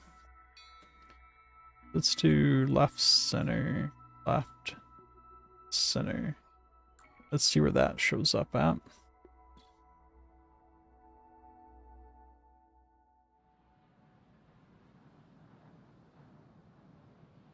I don't think that's too bad of a spot for that to show up.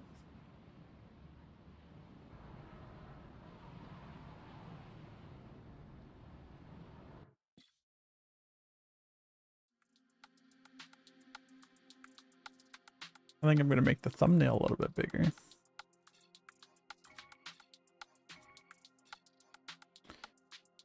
(20 by 20).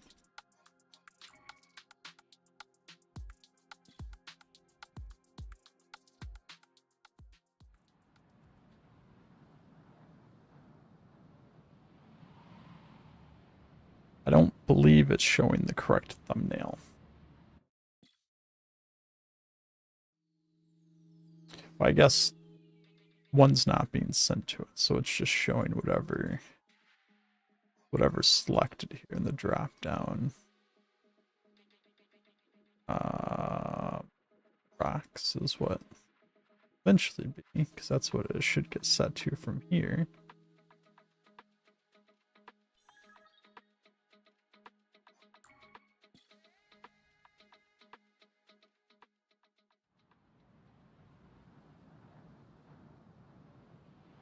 That doesn't look too bad.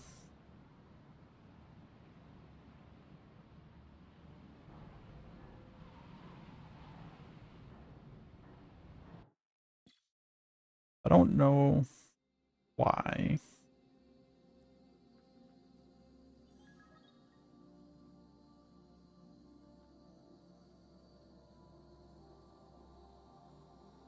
It's not showing up there, but let's put a little bit more logging in here. Make sure.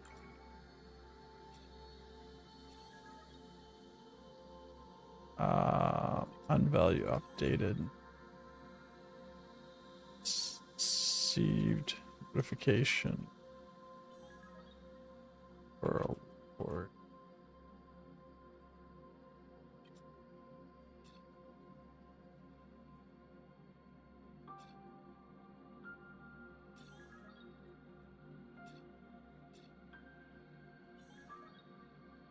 Here, we'll just do true and false. True. Text matches. Text does not match. Then, see, that should activate that. If it's true,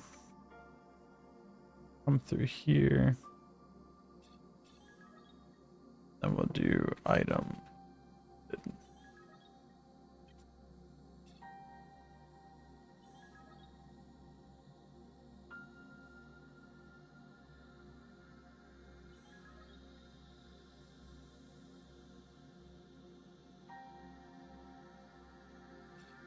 This text.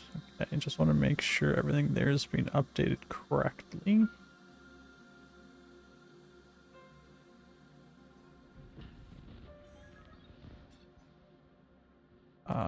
And the second part of what this needs to do is take a delay node. This trigger will activate, which will then hide both of these, and this delay will be, I don't know, 5 seconds. 5 seconds after they show up, it'll disappear.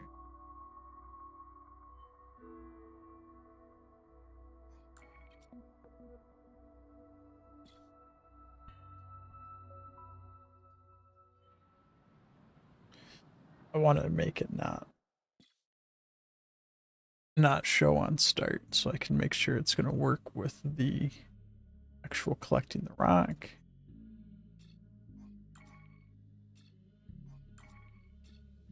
So auto show on start, auto show on start, and let's make sure we're triggering that value correctly. From, it's really bright under there.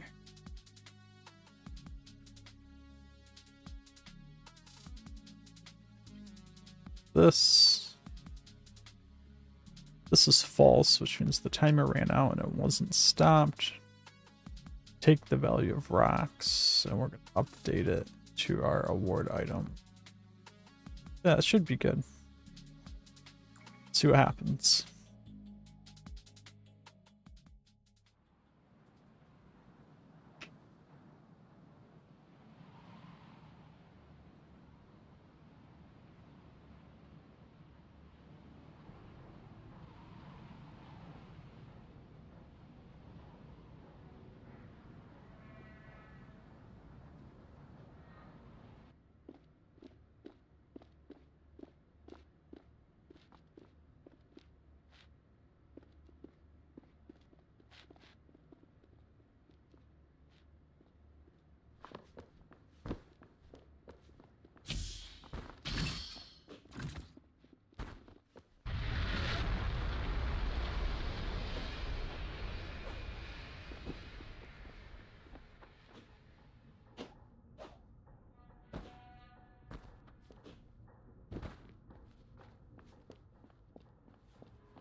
did say it would make sense to make that dynamic, so maybe we'll work on that once this award item stuff is working. So the nice thing about the inventory items, the gameplay items, I could just keep track of a number in the game that tracks how many rocks you've picked up. But the gameplay items automatically persist in your inventory. I don't have to worry about persisting those across, like if you load into a new session or something.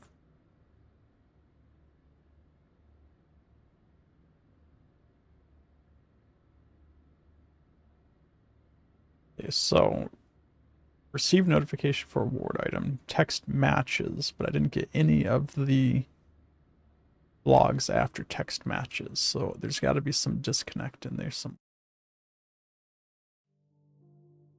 text matches comes from the through that branch.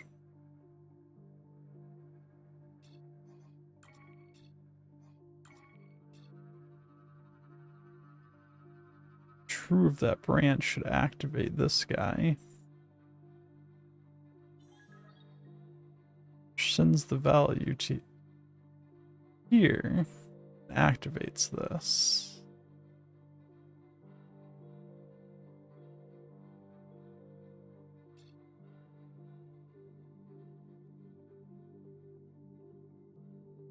I didn't get either of these. For some reason I feel like that's not getting activated.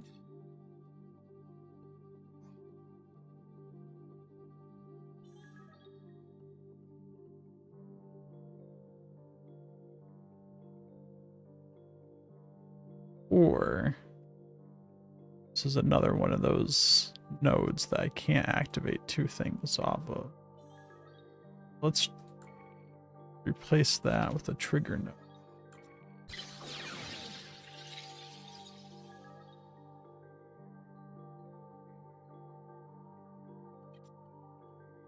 This updates that, and this activates that. This should have a player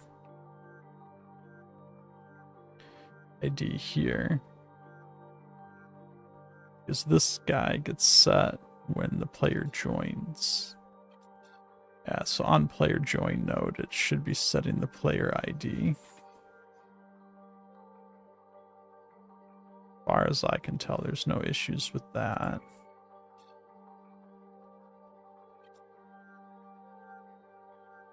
I should have the player ID. Not.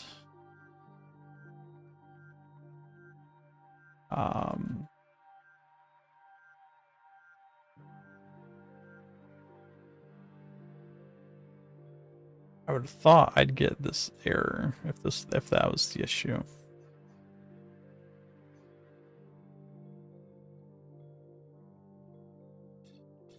Then I have this trigger node here. We're gonna put this here. Triggering gameplay item variable.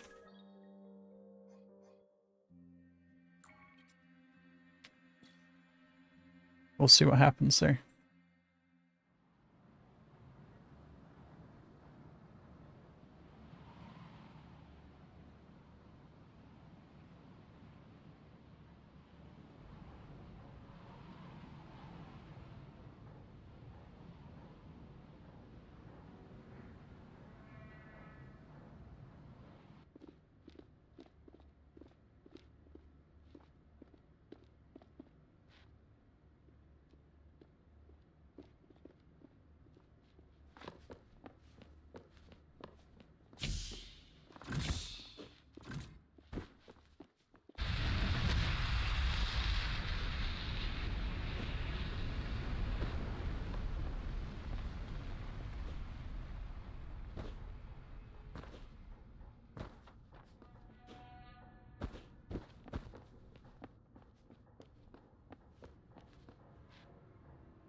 Over here. Hopefully we get something here. See what's going on.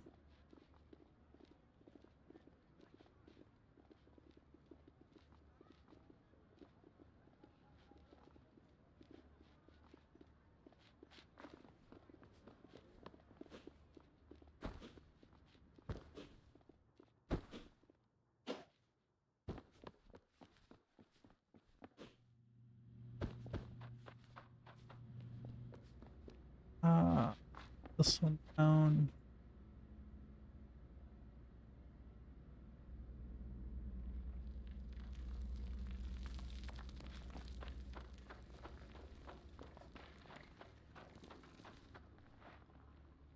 Collect a rock.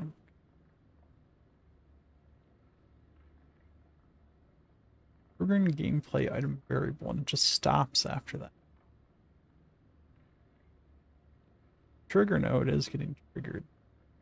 The award isn't happening. At least as far as I can tell, the award's not happening. But it's not logging the error of the award not happening either.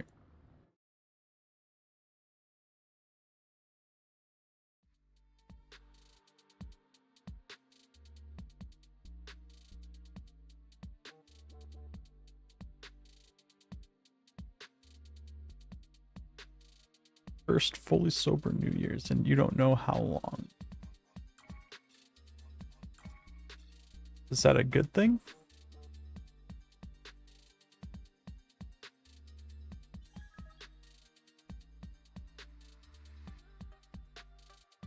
See, an award item failed. I should at least get this log, right? It's not a bad thing. Fair enough.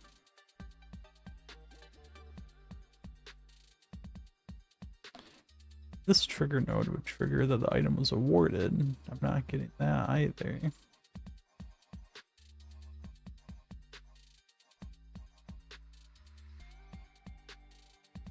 For some reason, this is being activated, but neither of these are.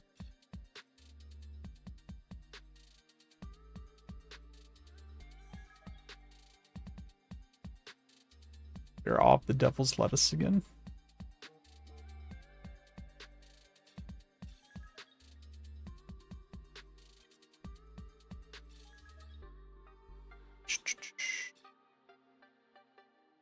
Player ID received.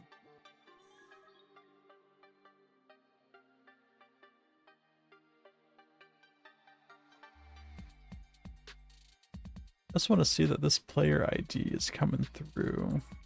Let me clear that. I don't know if the clear actually previously, yeah, everything just comes back. Player ID received. So player ID received.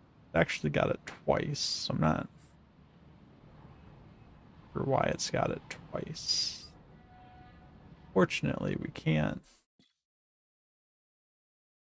log player IDs.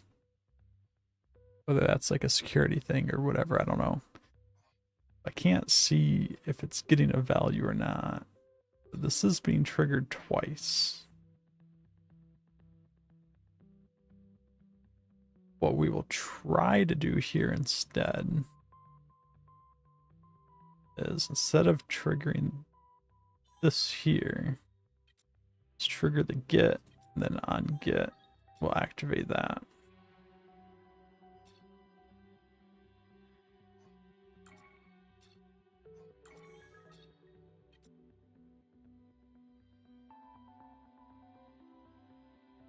ECF has triggered return.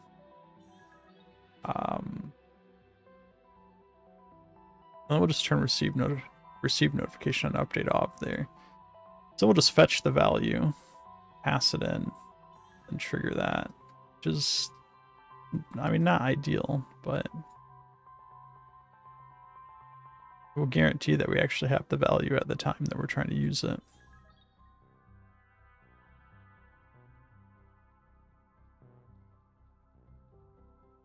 So this should mean I have a gameplay ID, a player ID, Should add it.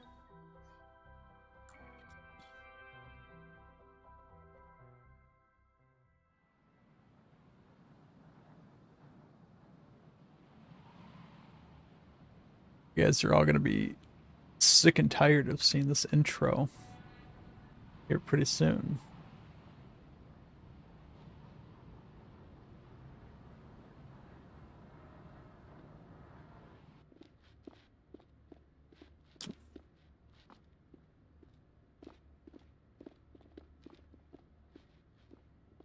The intro doesn't talk about you. It's not until we talk to Amber that it talks about you.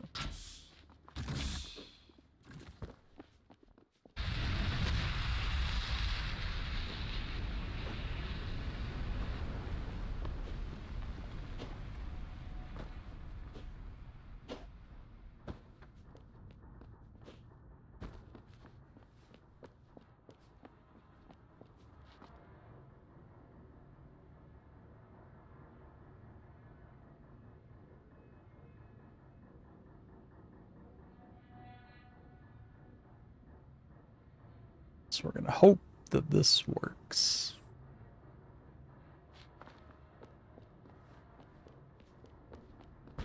This one doesn't work, then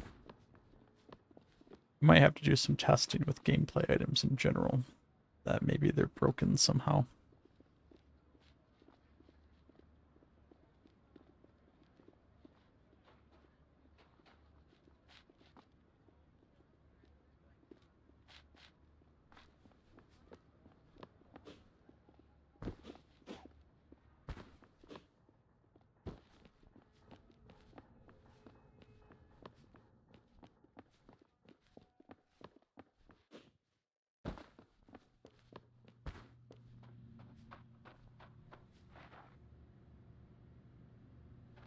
We're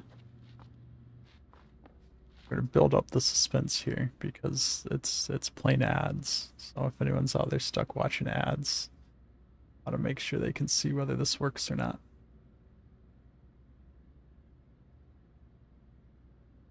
Looks like there's 20 more seconds of ads.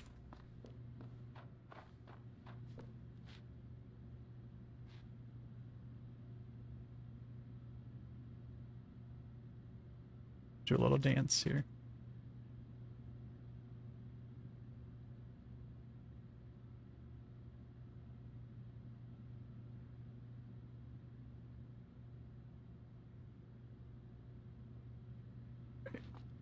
Ads.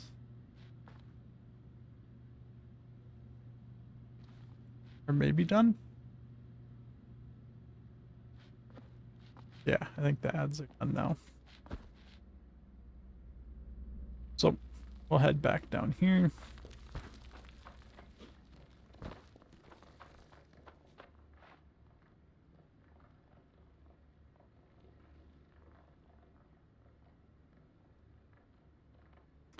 Trigger and gameplay item variable, and it just stops there.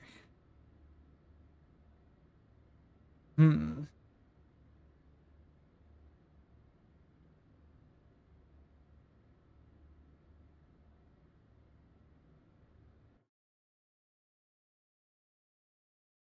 Why does it just stop there?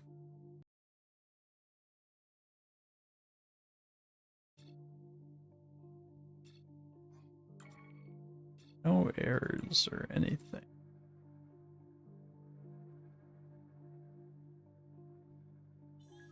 This log, trigger and gameplay item variable. This log right is being triggered. I know this trigger node. This updating simple UI node for all players is coming from me getting this update.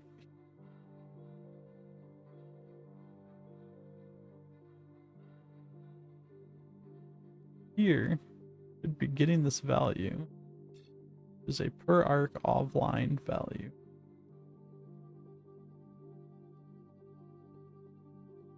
Then on get value, it should be activated. Let's make sure that we're getting this. Got player.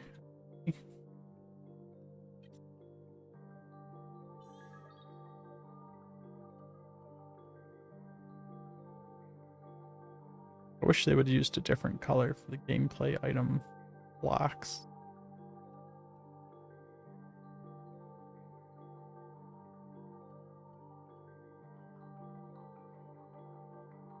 And if this doesn't work, we're probably going to jump into a test arc and play around with gameplay items real quick. Make sure that there's not something about gameplay items.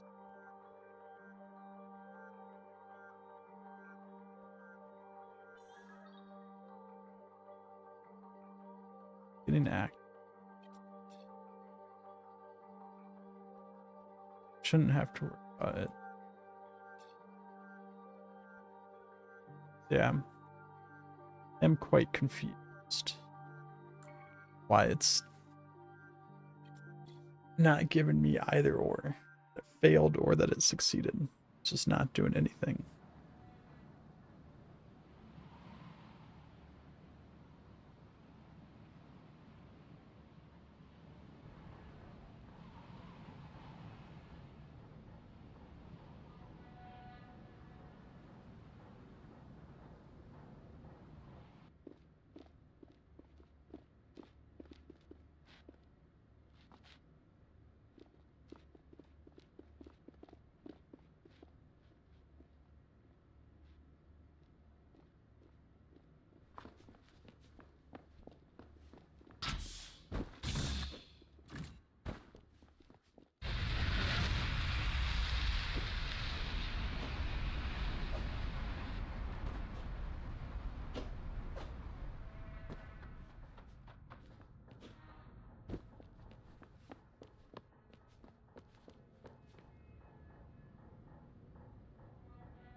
I am pretty happy with how the rest of this is turning out. I mean, obviously the dialogues aren't the real dialogues, and there needs to be a little more substance to some of these quests, but you know, just getting the core mechanics in place, way that's reusable. So like interacting with the rocks is going to be something that'll be reusable to interact with anything in the world. All this dialogue stuff is going to be used quite a bit. Story.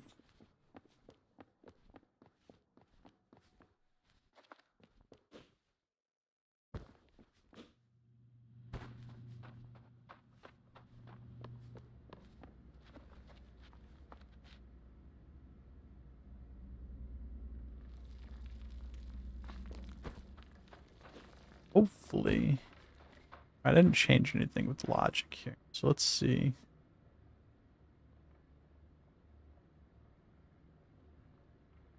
Yeah, it got the player ID as well, but it's just not rewarding gameplay item.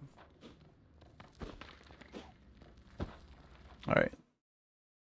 So we're going to have to jump into a test arc here real quick. Do some work with your bags are full.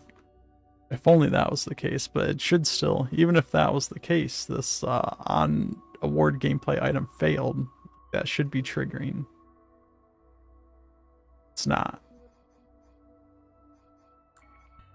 Let's make sure we save version here, just for sanity's sake.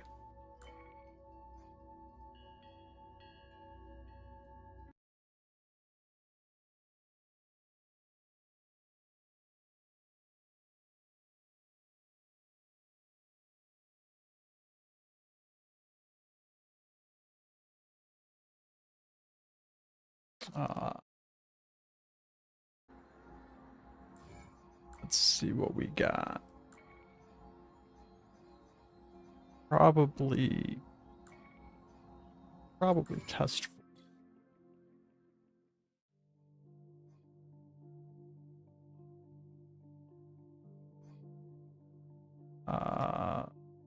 this will be good. Good place for us to test this at. So we're just gonna do a really simple. We'll put floor down. Put a trigger volume down.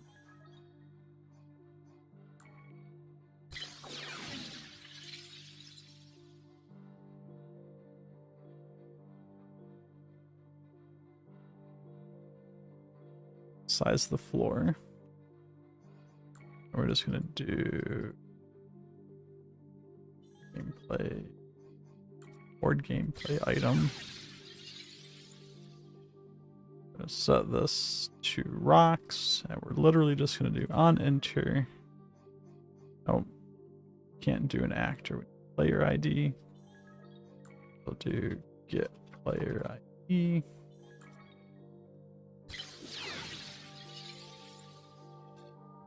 On enter, get player ID from actor. Pass the player ID in. Activate.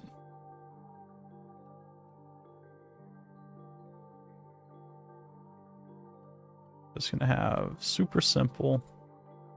Not a whole lot that can go wrong here.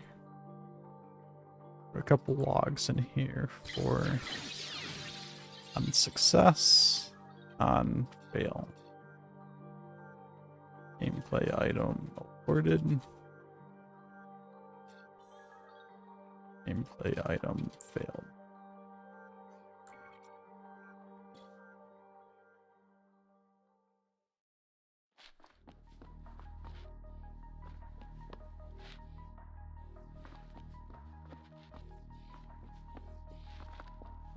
Oh, that dialogue is because this is where I was testing out building the dialogue thing.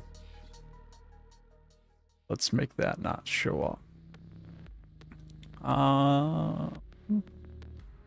That would be this guy. I think.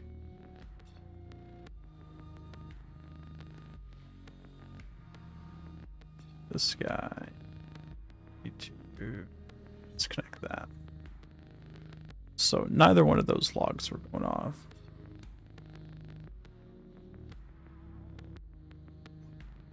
Let's try this with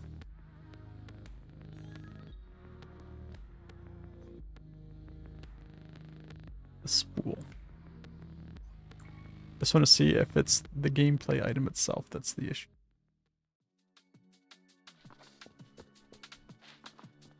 Nothing. No log, no nothing.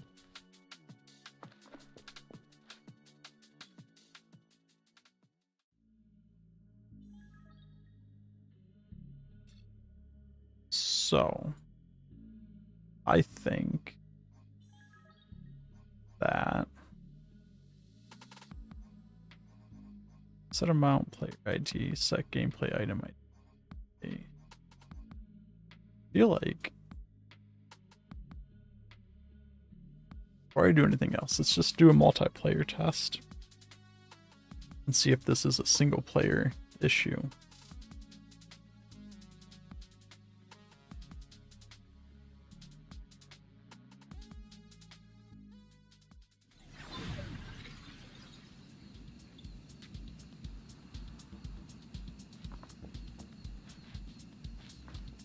Look at that.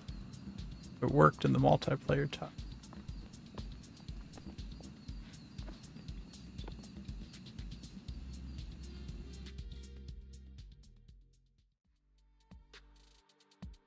Think.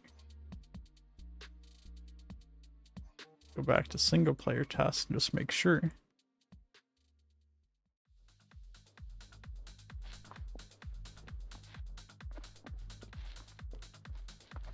Yeah, gameplay items just don't work in single player.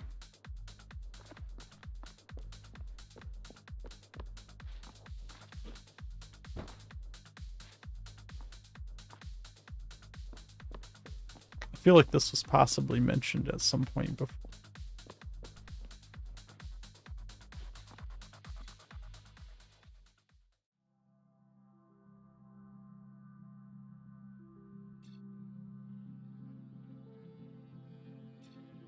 Well, so it's it's single player test, right? So I don't really know what the difference is between single player and multiplayer test as far as their end. But when you publish an arc, even if it's a single player arc, the multiplayer test is closest to what a published arc would be. I think the single player just doesn't spin up an extra, like a server on their end and run it. It just all runs locally or something.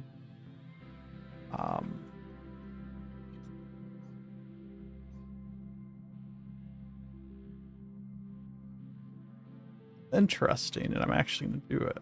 This is completely unrelated to what we're doing here. But,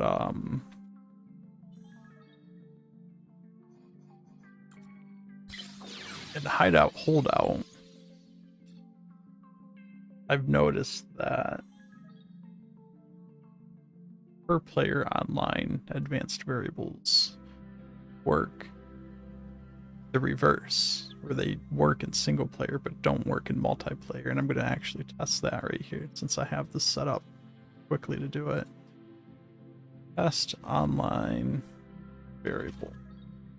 Default value is going to be something. Then what I would like to do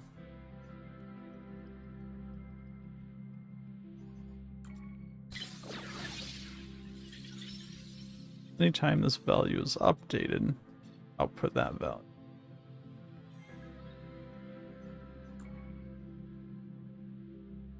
I'm going to go in here, make this something else, put that update value, grab one of these guys back, on enter, get the player ID, pass the player ID into there, interact with this, should set that value.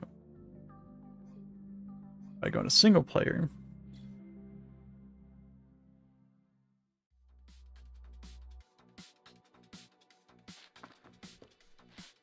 I can see that it wrote something else. It's logging something else. Which, as far as I'm concerned, that means it's setting that value.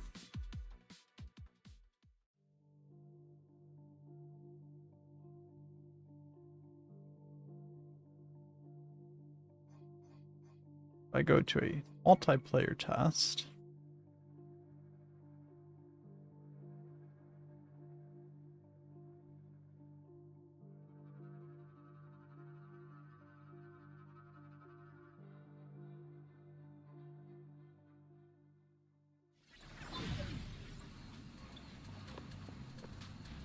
it's still logging something else. So it's working in that sense of updating the value.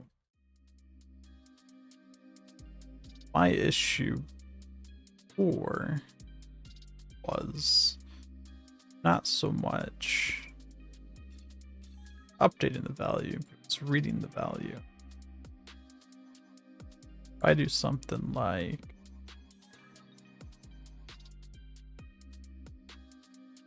player spawn, on player spawn, player ID, get value, grab this log, on value get right to this log. Then I'll do another one is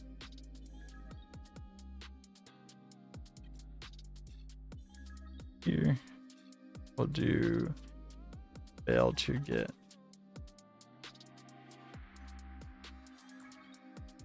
Go to a single player test real quick.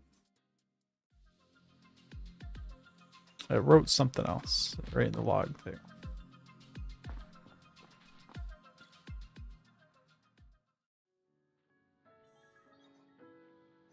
Multiplayer test. If this works now, and that logs something else.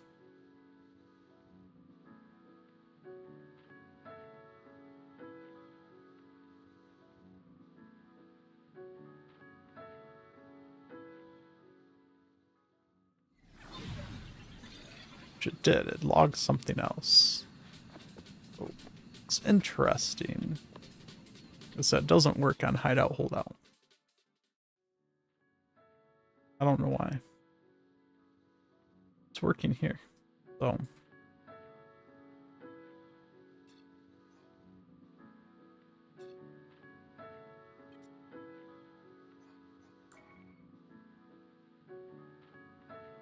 but we at least know what the issue with the gameplay item is. I don't like that I have to do a multiplayer test, so I am probably going to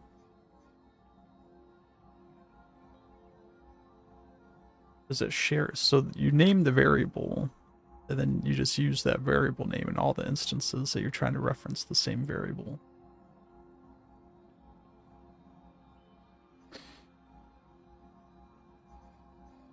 So yeah, I mean, I can show you real quick.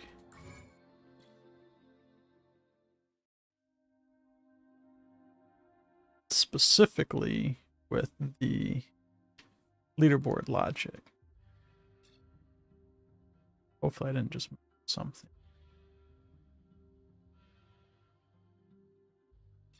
Nothing like that. But I have this leaderboard logic here. I just leave logs in here. But I have this highest wave players. I have a log that will log out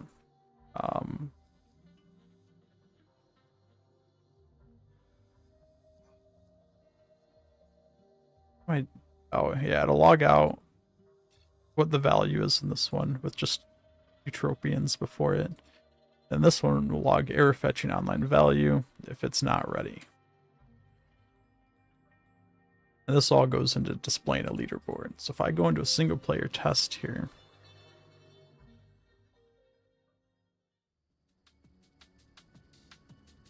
I go over to the leaderboard here, press F, you can see highest rounds Eutropians, right? It's me, and I've made it to round 9 during testing, right?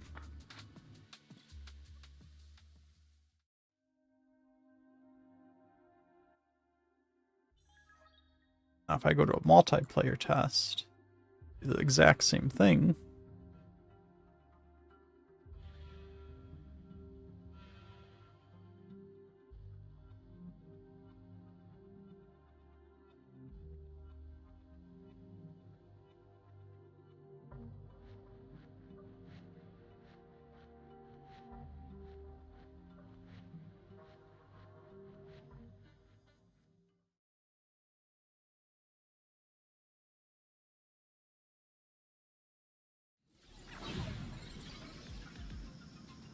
Come over here.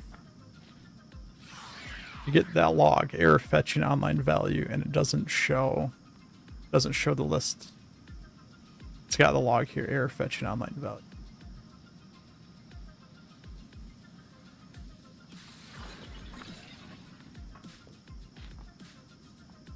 No matter how many times, because it fetches that every time you open the leaderboard.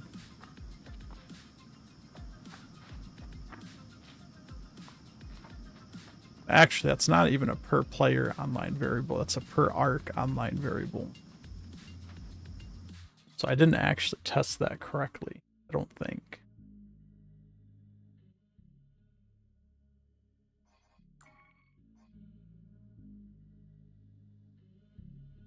But I don't know why it does that. But that functionality just doesn't work in the multiplayer test, and it doesn't work in the publish mode, but it works just fine on a single player test.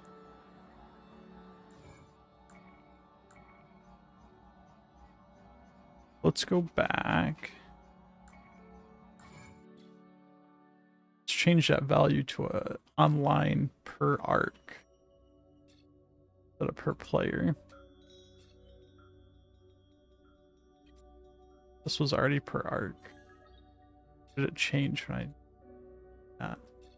Well, that's neat. Changes all of them. Change that. I didn't know that.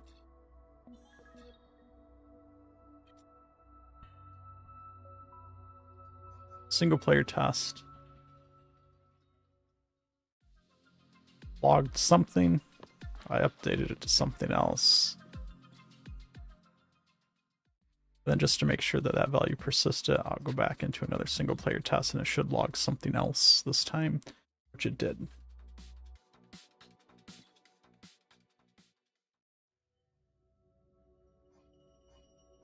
I do a multiplayer test.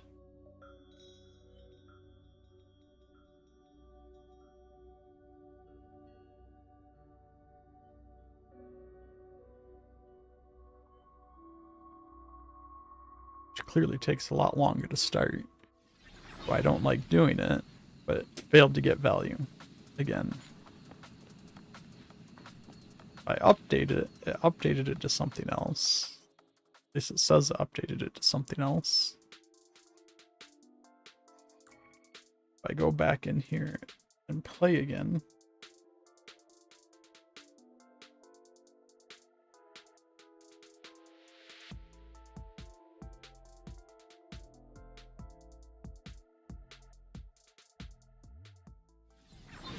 it still failed to get value. So for whatever reason, you can't fetch those values.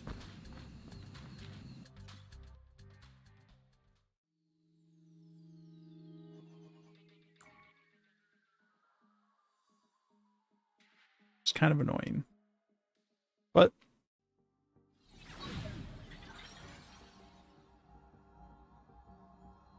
we work past that. We're not currently doing that in Aether Ridge anyways. But what we will do is a multiplayer test now. Which we probably should do anyways, because I think some of the stuff might not work the same. The audio probably won't sound the same everywhere.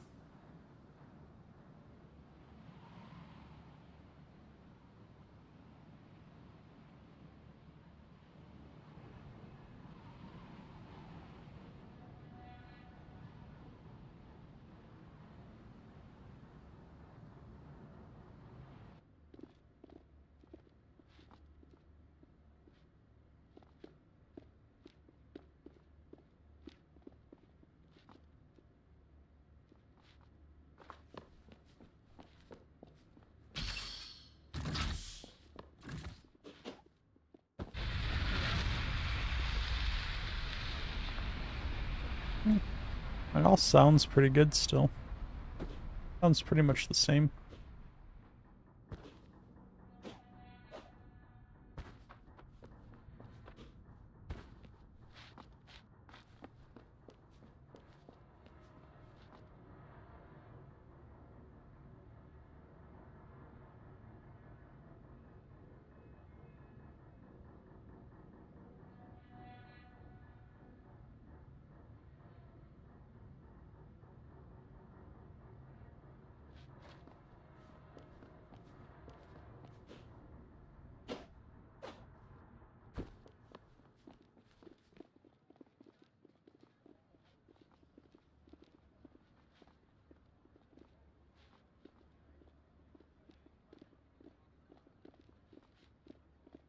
I think it's interesting that the objective stays up there when the rest of the HUD is told to be hidden.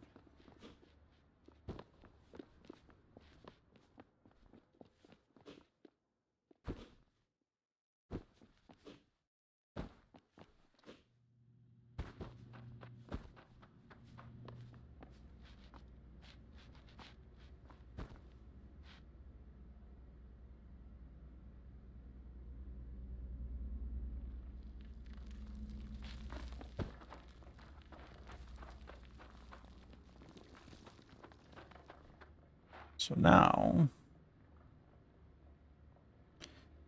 multiplayer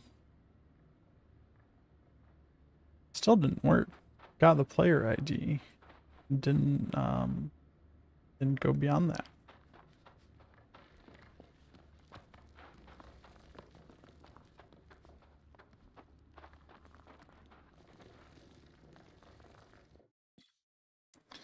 So the only thing I can think of is that this player ID value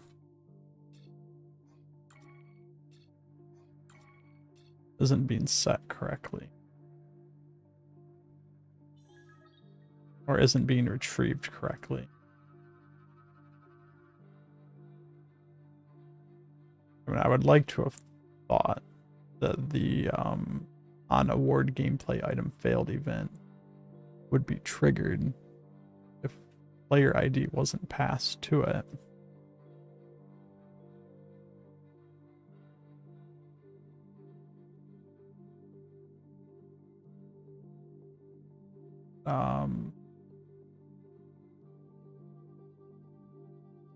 Maybe it doesn't.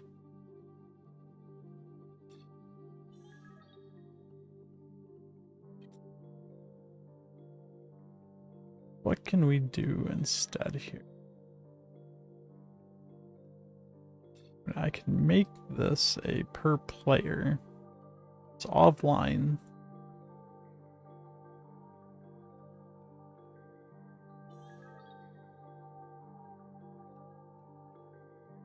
Let's come over here to the cave.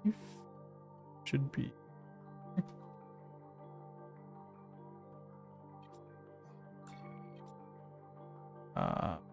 It's back to per player.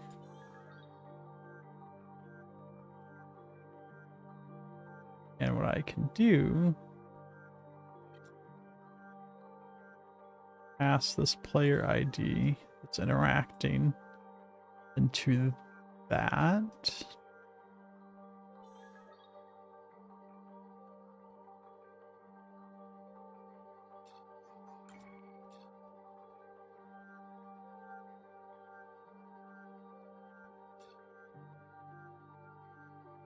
That's why that's showing. That shouldn't be.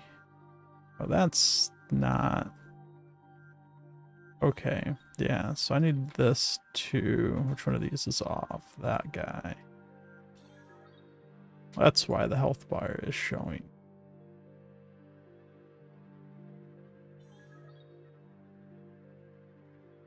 I do it that way. I should get. That should get updated for the player. The player ID. Which means I'd get the player ID here. I can just connect over to that. Should mean delete that altogether. Activate that.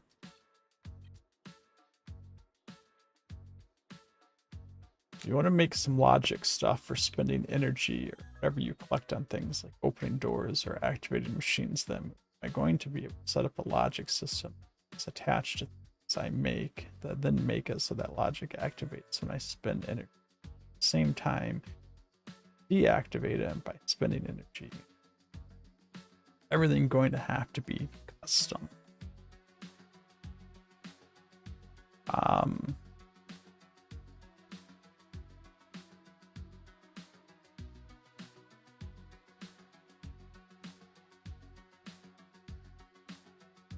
And be able to set up a logic system that I can just attach to things I make. Makes it so the logic activates when I spend energy.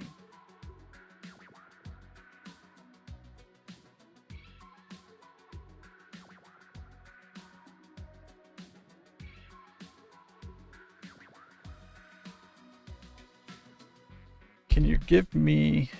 I don't think I quite understand what it is you're doing.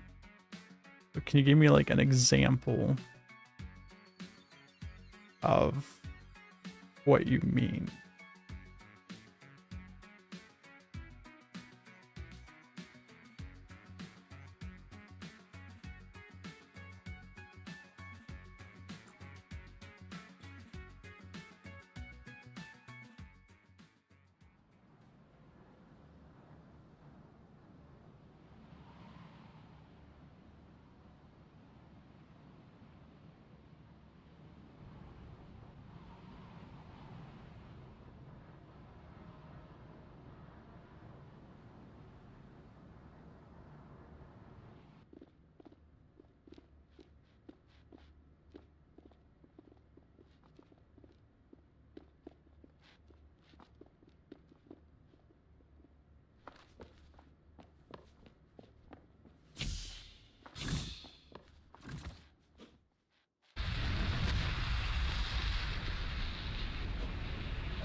So the health bar is not showing, so we fix that. Shows what I'm collecting.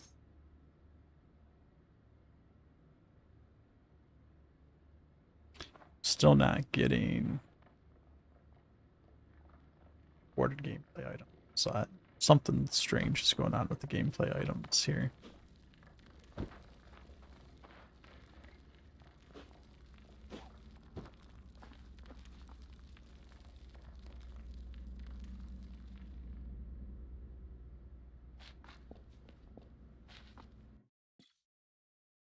Like around the arc, there will be collectibles, and I want to be able to spin the collectibles and activate machines. So I'm thinking I can just make it set a node so I can. Yes. So the easiest way to do that, especially with energy, because energy is just a number, right? Let me hop out to test arc.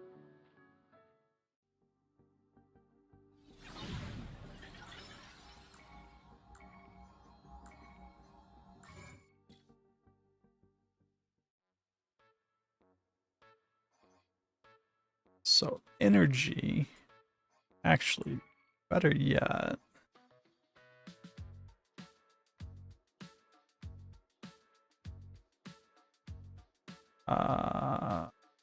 we can just do it in here. So energy can be like an advanced number, right? I'm assuming that's what you already did. This is just going to be like player energy. It's like a per player value. What you can do with that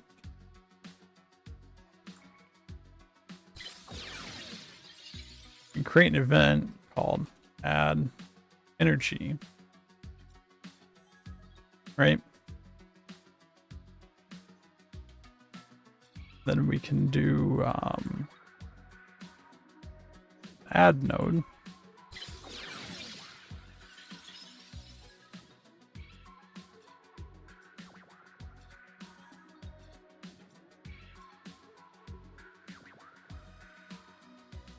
Where we take the current value of the energy. You can pass a number to an event now. So this is not super new, but relatively new that you can do that. You can pass a number through an event. So we can pass a add energy event with a number of how much you're adding.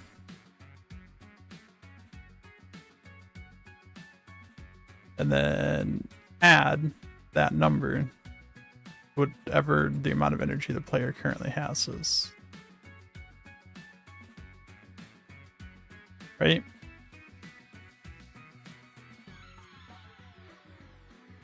So then what you can do, we're just going to build this out, something really quick. Let me put a simple text UI node. We'll do energy.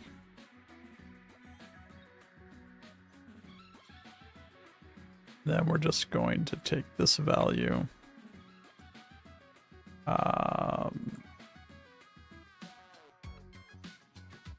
number to string,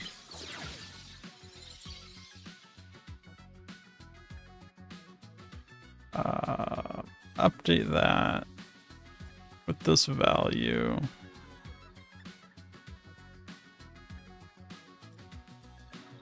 That player.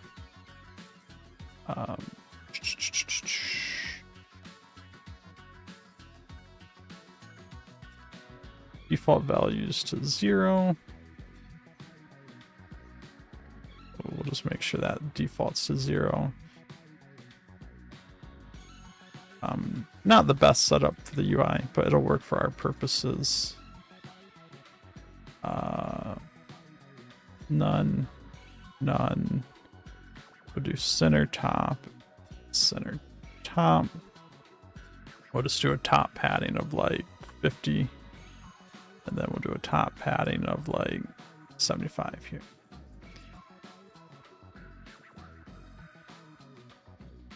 So you can do an event to add energy. Now you can check. You can do another event as has energy, or I can do a greater than or equal. I hate when it does that. It just randomly places things. I can do a greater than or equal to with the number again. I can take that number.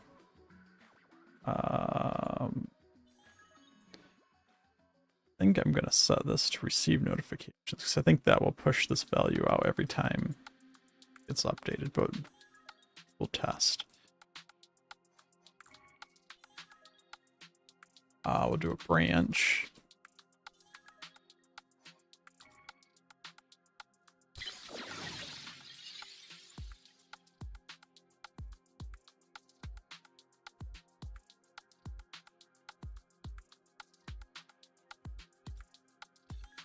Activate that. We're going to do this greater than or equal to. Okay, so if you have that amount or more, or it's greater than or equal to the number you pass in there. Do 2 more events. Wait. There we go. True. Also activate these. This will be as energy true. As energy false.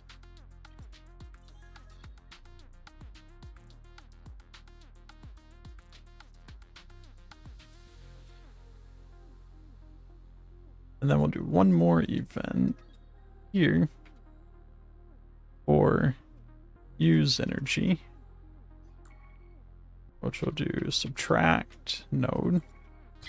Just the same thing here as the add node, but we're just subtracting. We need this to be A, the value here needs to be B, this activates that, and then this updates that.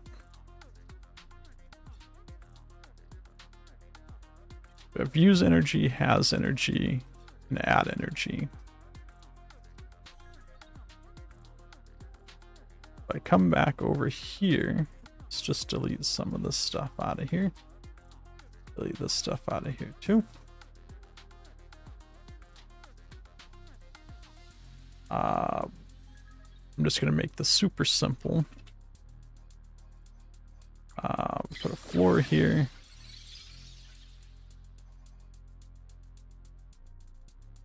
With a trigger volume.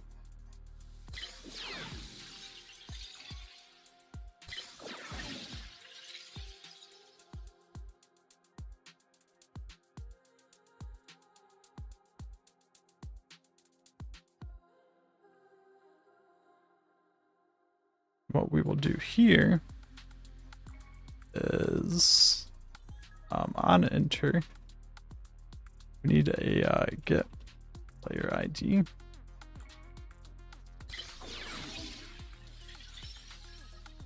Enter get player ID. And on the event, or on get player ID, trigger this player ID. And I guess I can't set the number, so I have to pass a number. Number 5. On get player ID, activate that, which activates that, which activates that. Now all of these, I didn't use the player ID, but I do need to pass this player ID to those. Actually, what I probably need to do because of that, let me fix this.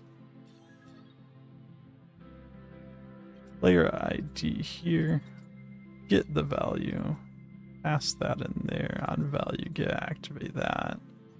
And this player ID can go to that. Just to guarantee that we have the right values. We have to do the same thing here. Not do that. This we get value for this player. It'll pass into there. Then this one, they do the same thing. It's the subtract. That, get rid of that. Player ID. That. Get value.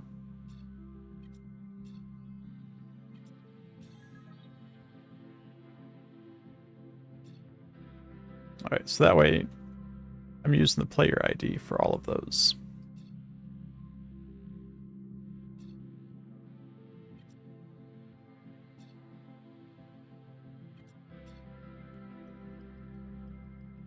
Shrink this up a little bit because I don't think I need to do much else with this. This would just kind of be your global energy management logic.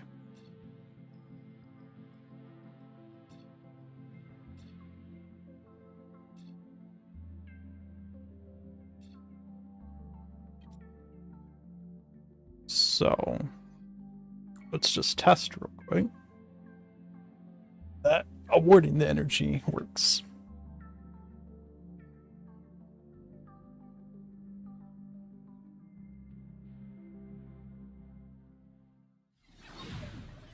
Energy at the top, 0.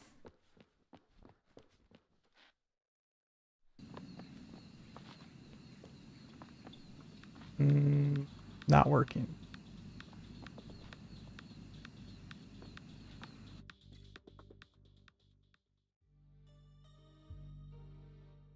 What's going on here? We get the player ID.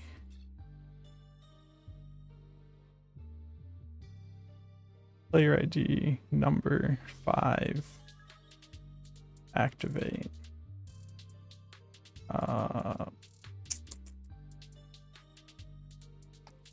Got the gist of it. You're pretty fast. Slowly becoming more understandable. So I'm hoping it will make a little bit more sense. Once I get this working, so then I can show you how you would use the energy without having to like repeat a whole lot of stuff. You still have to repeat a few nodes everywhere you want to use it.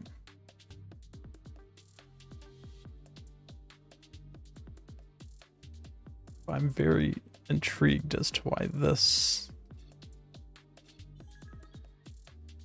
I don't want to receive notifications on update anymore on these. I'm calling the get value on all of them. Add energy. I didn't actually put add energy. That's the problem. I always forget silly things like that.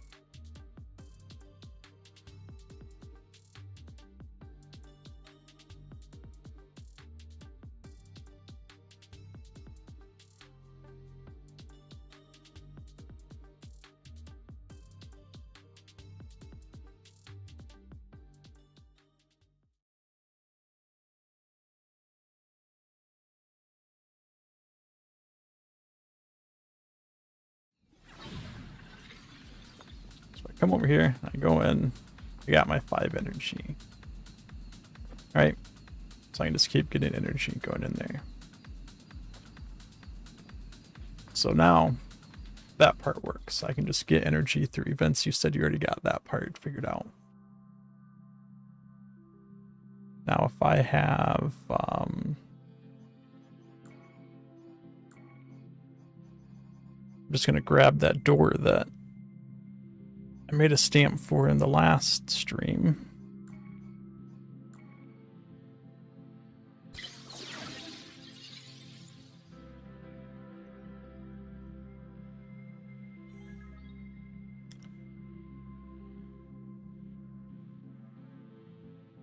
So what we're gonna do here is, where is my, it's hiding in the door.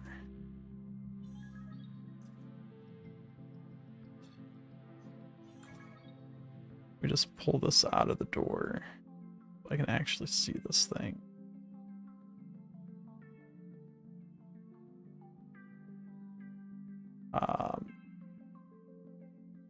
So instead of just activating things here, like this is doing,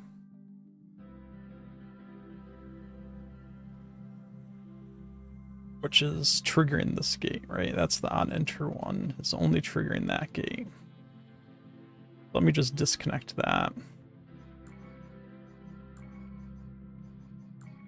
Grab vent node here.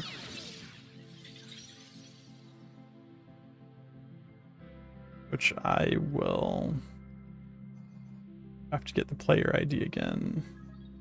Let me just leave the group so I'm not messing it up too much.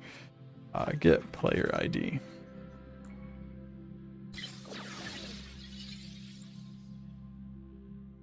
I would imagine in your case, you would probably want this to be an interact volume of some sort, not just a trigger volume, but the logic's the same no matter what kind of volume you're using here. So on enter, trigger this event.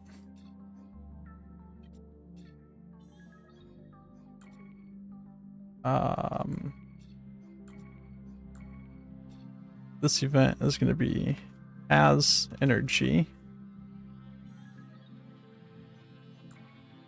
And I need a number.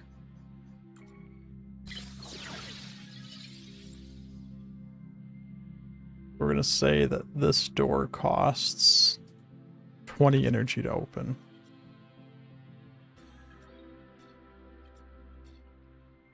All right. And then I only care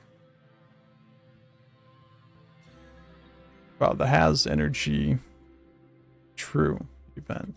I capitalize that over there.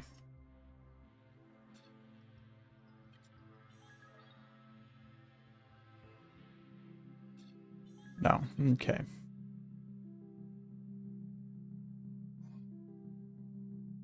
And I need a gate node.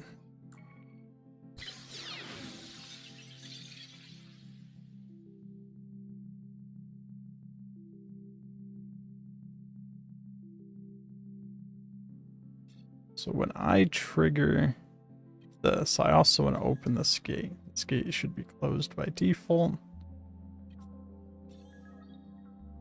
As energy true, then I want to activate that guy, but I also want to at the same time activate use energy.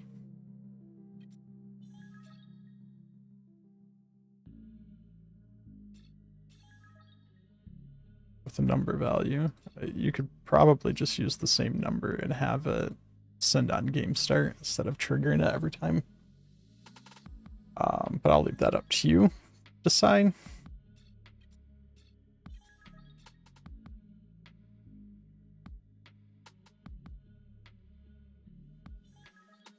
I can use the same player ID there.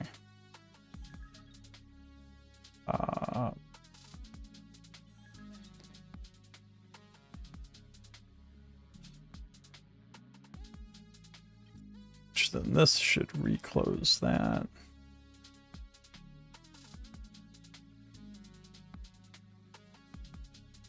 Yeah. So this part here is kind of your interruption logic for whether or not you have enough energy to perform the action. So let's test that real quick.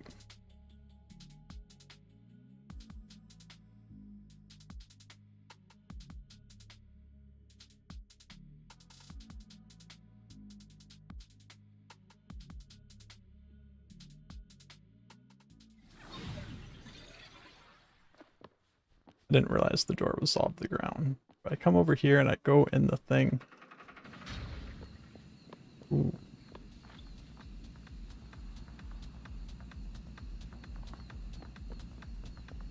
So that's a problem with the door.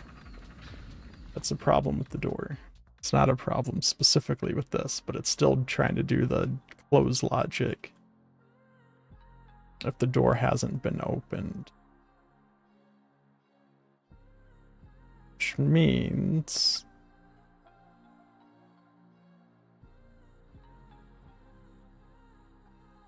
that this probably needs to be tweaked a bit. No. This should just be closed by default. Right? So that will open. What opens that? Okay, let's try that. I think that gate node just needs to be closed by default, not opened by default.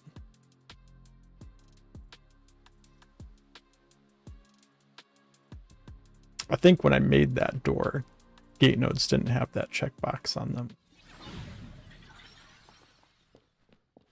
Let's see if that... Yeah, okay.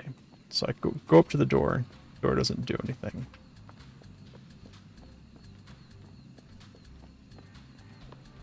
Five energy, go up to the door. Door still doesn't do anything. 10 energy, still nothing. 15 energy, still nothing. 20 energy, door opens and I have 0 energy.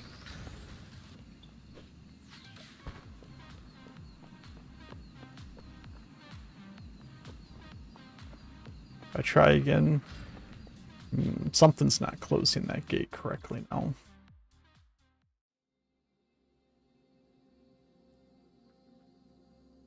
This needs to probably just... Wait, that is closing that, isn't it? Yeah, that does close it. So why does that reopen? Only opens. Oh. Yeah, there's some flaws in this gate, it seems, for this specific use case.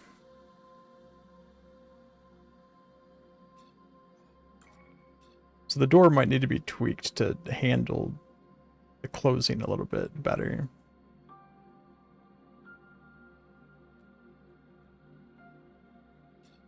Me.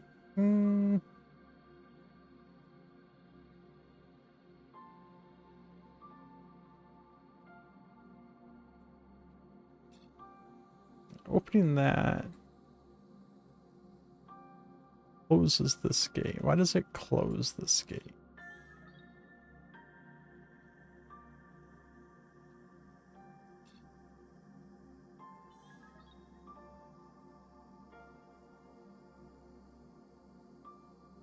These are coming off of unfinished.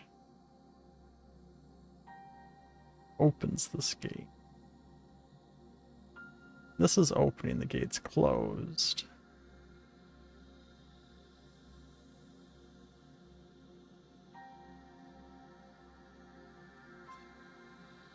When it finishes opening, that gate reopens. So yeah, there's just some logic that this needs to stay closed when the doors... This gate needs to be closed if the door hasn't been opened.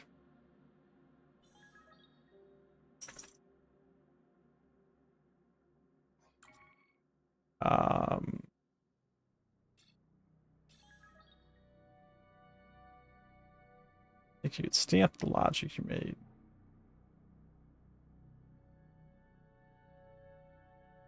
So it's technically two different pieces. This part's for tracking energy. Then this part's for using energy. Do you want me to just do it as one stamp? Then you can just copy this piece off? Or do you want it as two separate stamps?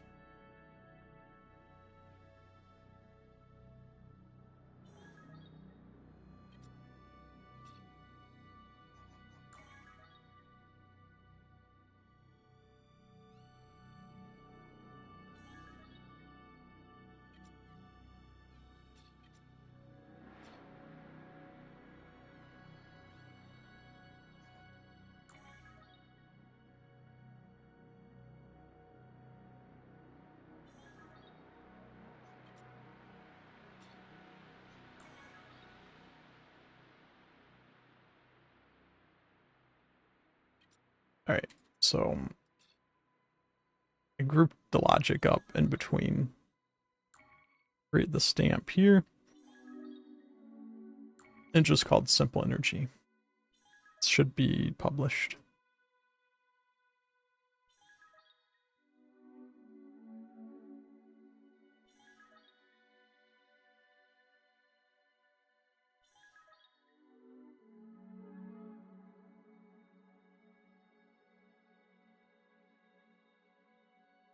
Doesn't have a thumbnail.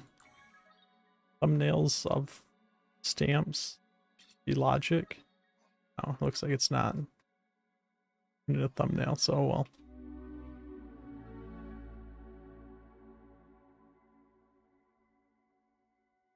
Hey, no worries. If you run into any issues with it, just let me know.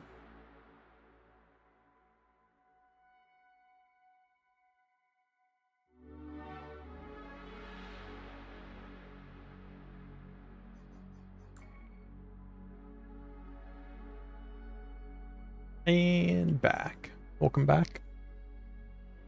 Hopefully the dogs are all taken care of.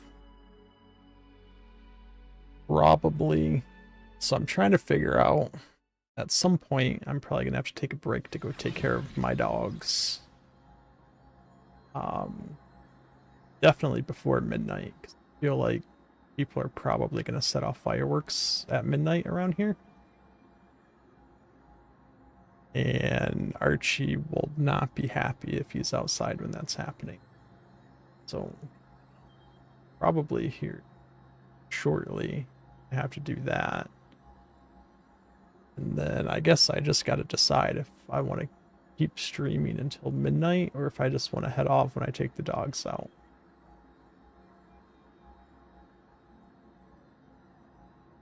Yep, that's what Archie would be like. Fortunately, I mean, I guess I can't hear anything. I got the headset on. I don't think any have gone off yet.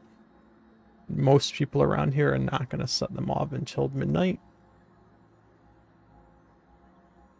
But you never really know.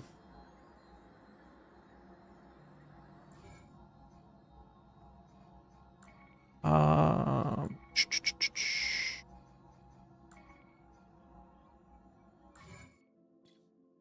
so I want to get back into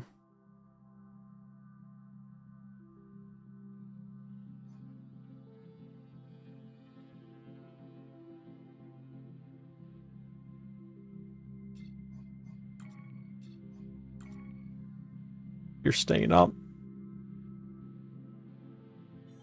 Yeah.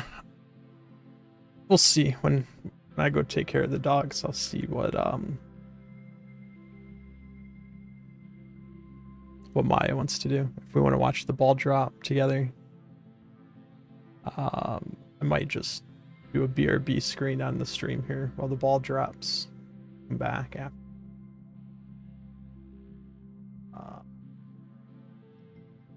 Yeah, I'll figure all that out here shortly. Probably in another 10 minutes, 10 or 15 minutes or so. I'll go take care of my dogs. So, I think because of the issue with the gameplay item, kind of don't want to use them.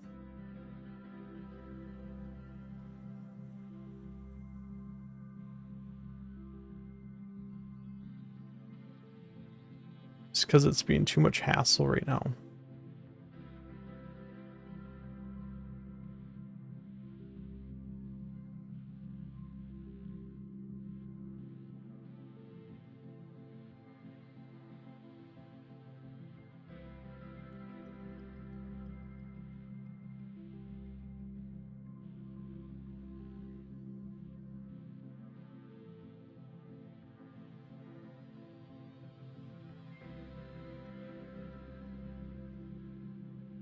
Yeah, I think I don't want to use the gameplay item, which means all of this can probably just be trash.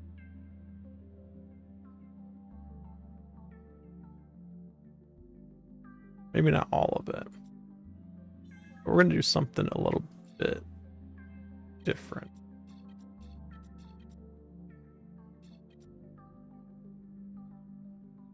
This is award item. We're going to keep this award item.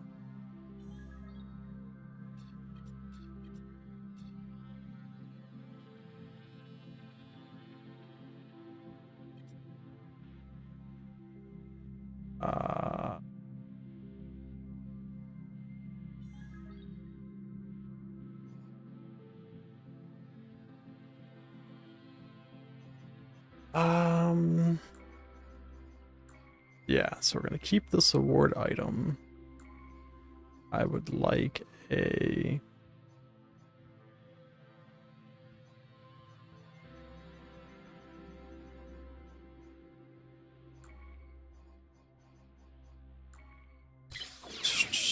string list item, a number list item.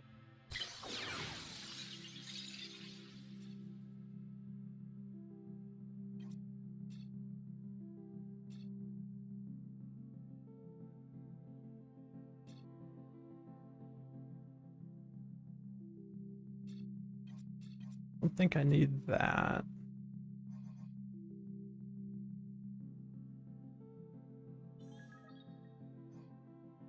Get list indexed. I got get list indexed by value node.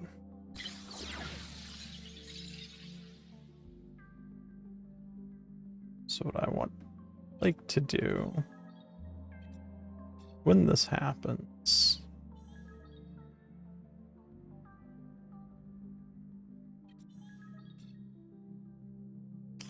put this whenever the value changes, it will update this. This should output an index value. Missing target, missing matching list elements.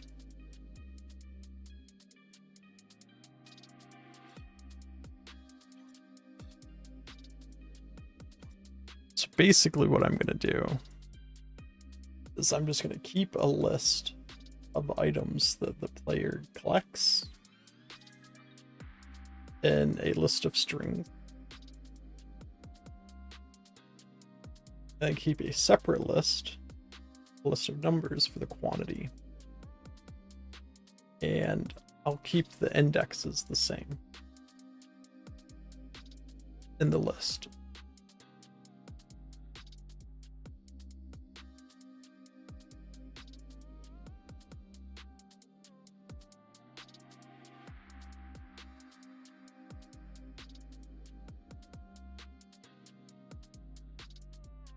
So yeah, if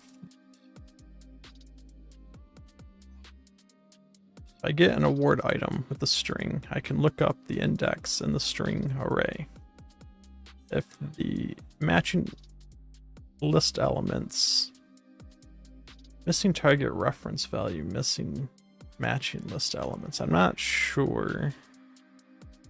Does it give me activated when list element requested cannot be retrieved? Activate it when a list element value is missing. So missing target reference value means the item isn't in here, which means I need to add it. Add list item.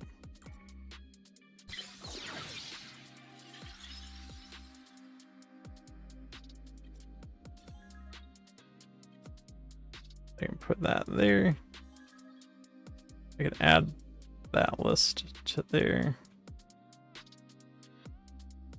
Hopefully, I can just reactivate that to get the index that I just added. That. And I can do get list element by index.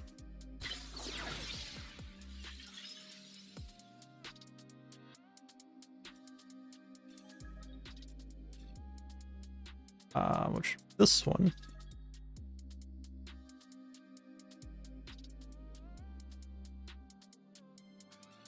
And we'll just do the same thing where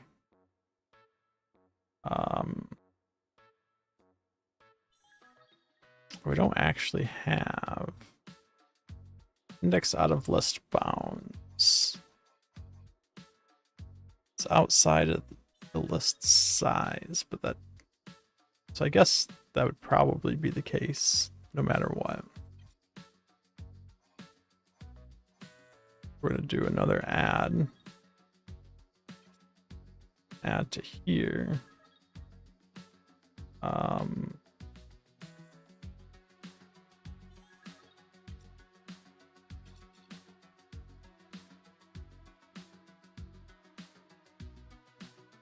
Index out of bounds, activate that.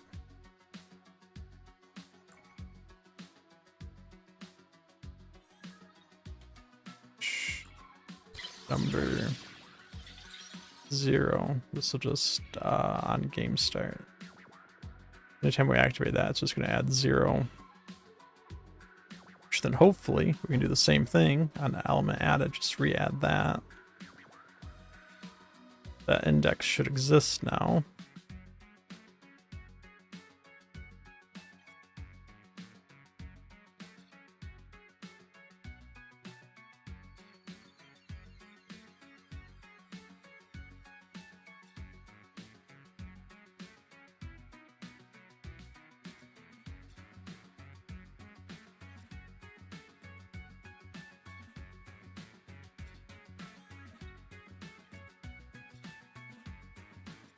So on output passed,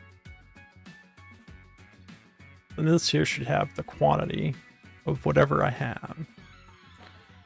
I want to add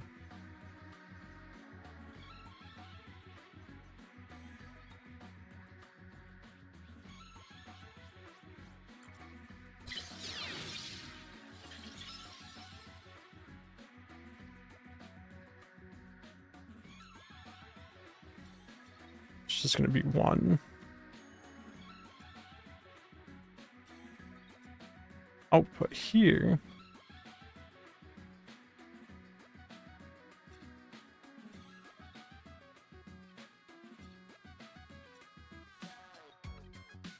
Activate that.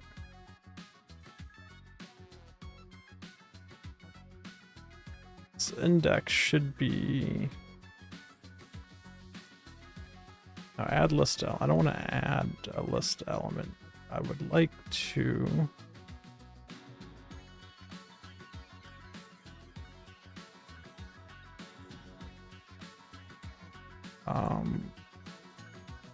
lists, add list element node. Can I set or update? You took a shower? Replace list element node. What's this one? Replace list element node. Oh, that's remove, sorry. So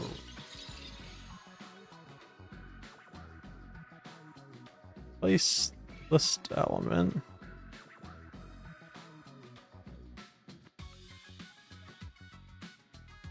No, that's going to replace it. Oh, set target index, yeah.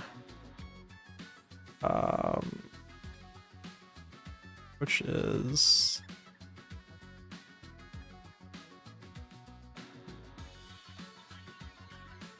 this guy, right?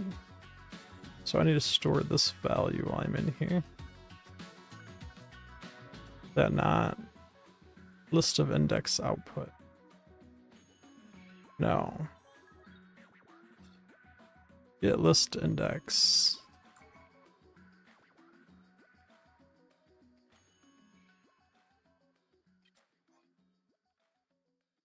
Super clean for the new year. Excellent. Why is this output of indexed list? Get list index by value.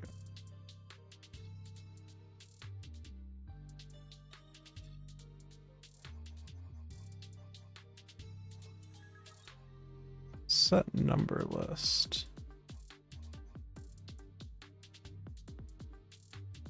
not be the same thing.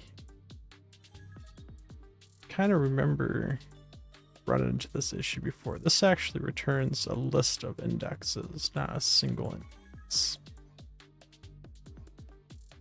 Get any list index by value.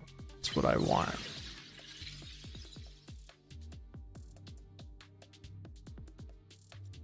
That outputs a number.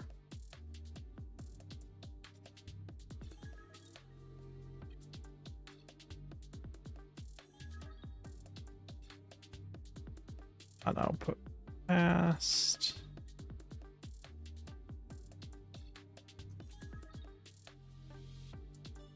This needs to go there. Activate that, and this just goes away.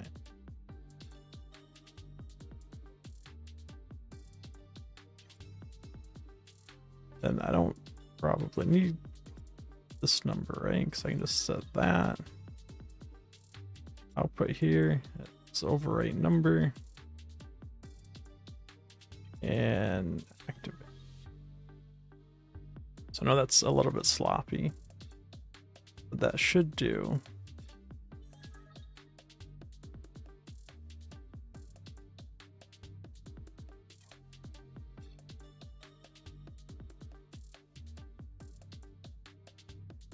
Is I want to award an item, I can pass in the item name to this variable. I'll get the index of that item in this list of strings. If it doesn't exist, I'll add it. And I'll get the index again. I'll use that same index to get the value out of this number array, which get list element by index node. Should keep my indexes for the names and the items and the numbers in sync. If it doesn't exist there, I add it at 0.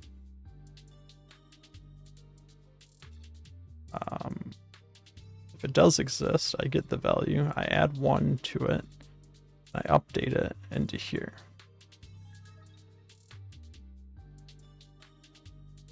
Then what I can also do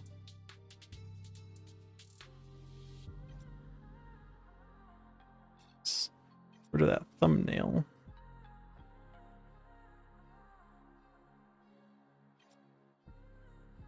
On event target set. Show that. And on event target set, I can set that. Probably missed something here. We'll see.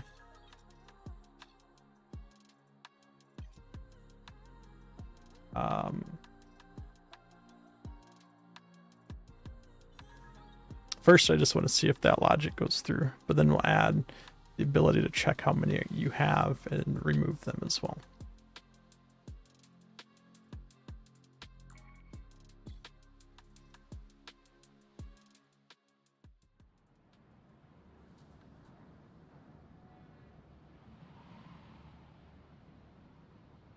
And then I think after I test this, I'm going to take a break and go take care of the dogs.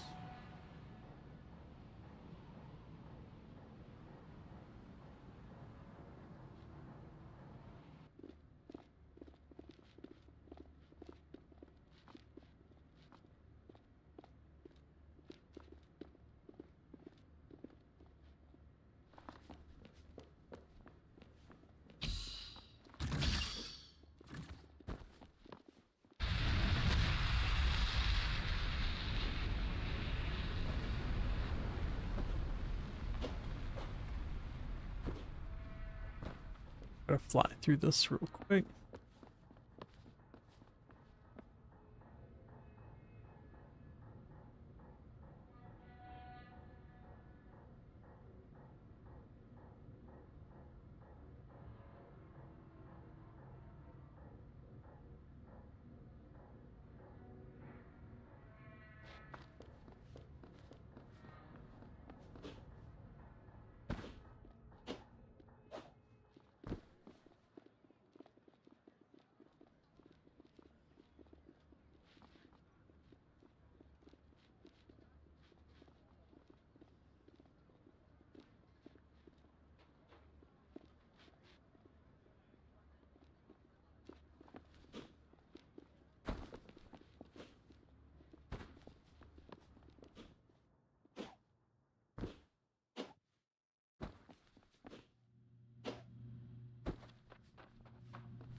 Something didn't work.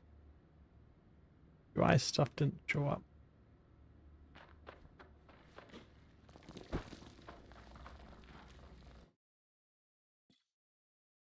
But we'll take a look at that later.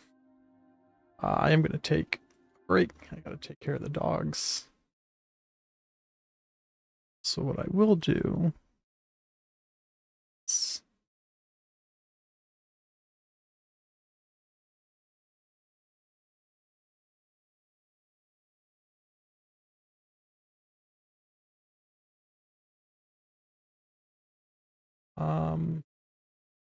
put some music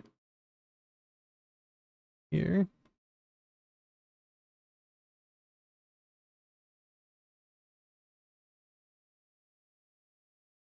So I will be coming back, but whether or not I stream for much longer, I'll let you know when I come back.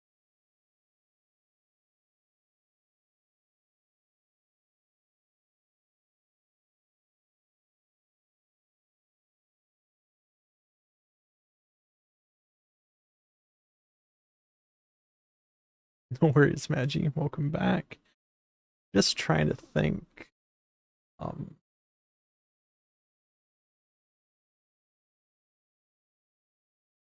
Where can I grab some music that's not going to get me like copyright strikes on YouTube?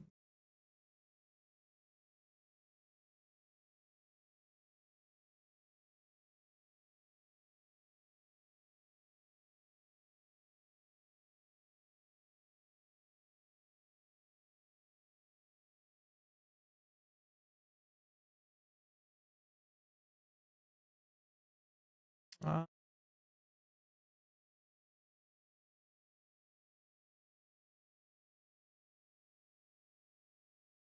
Guess for right now.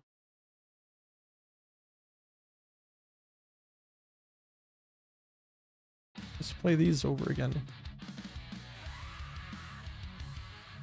Yeah, I'll be right back.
Alright guys, I am back.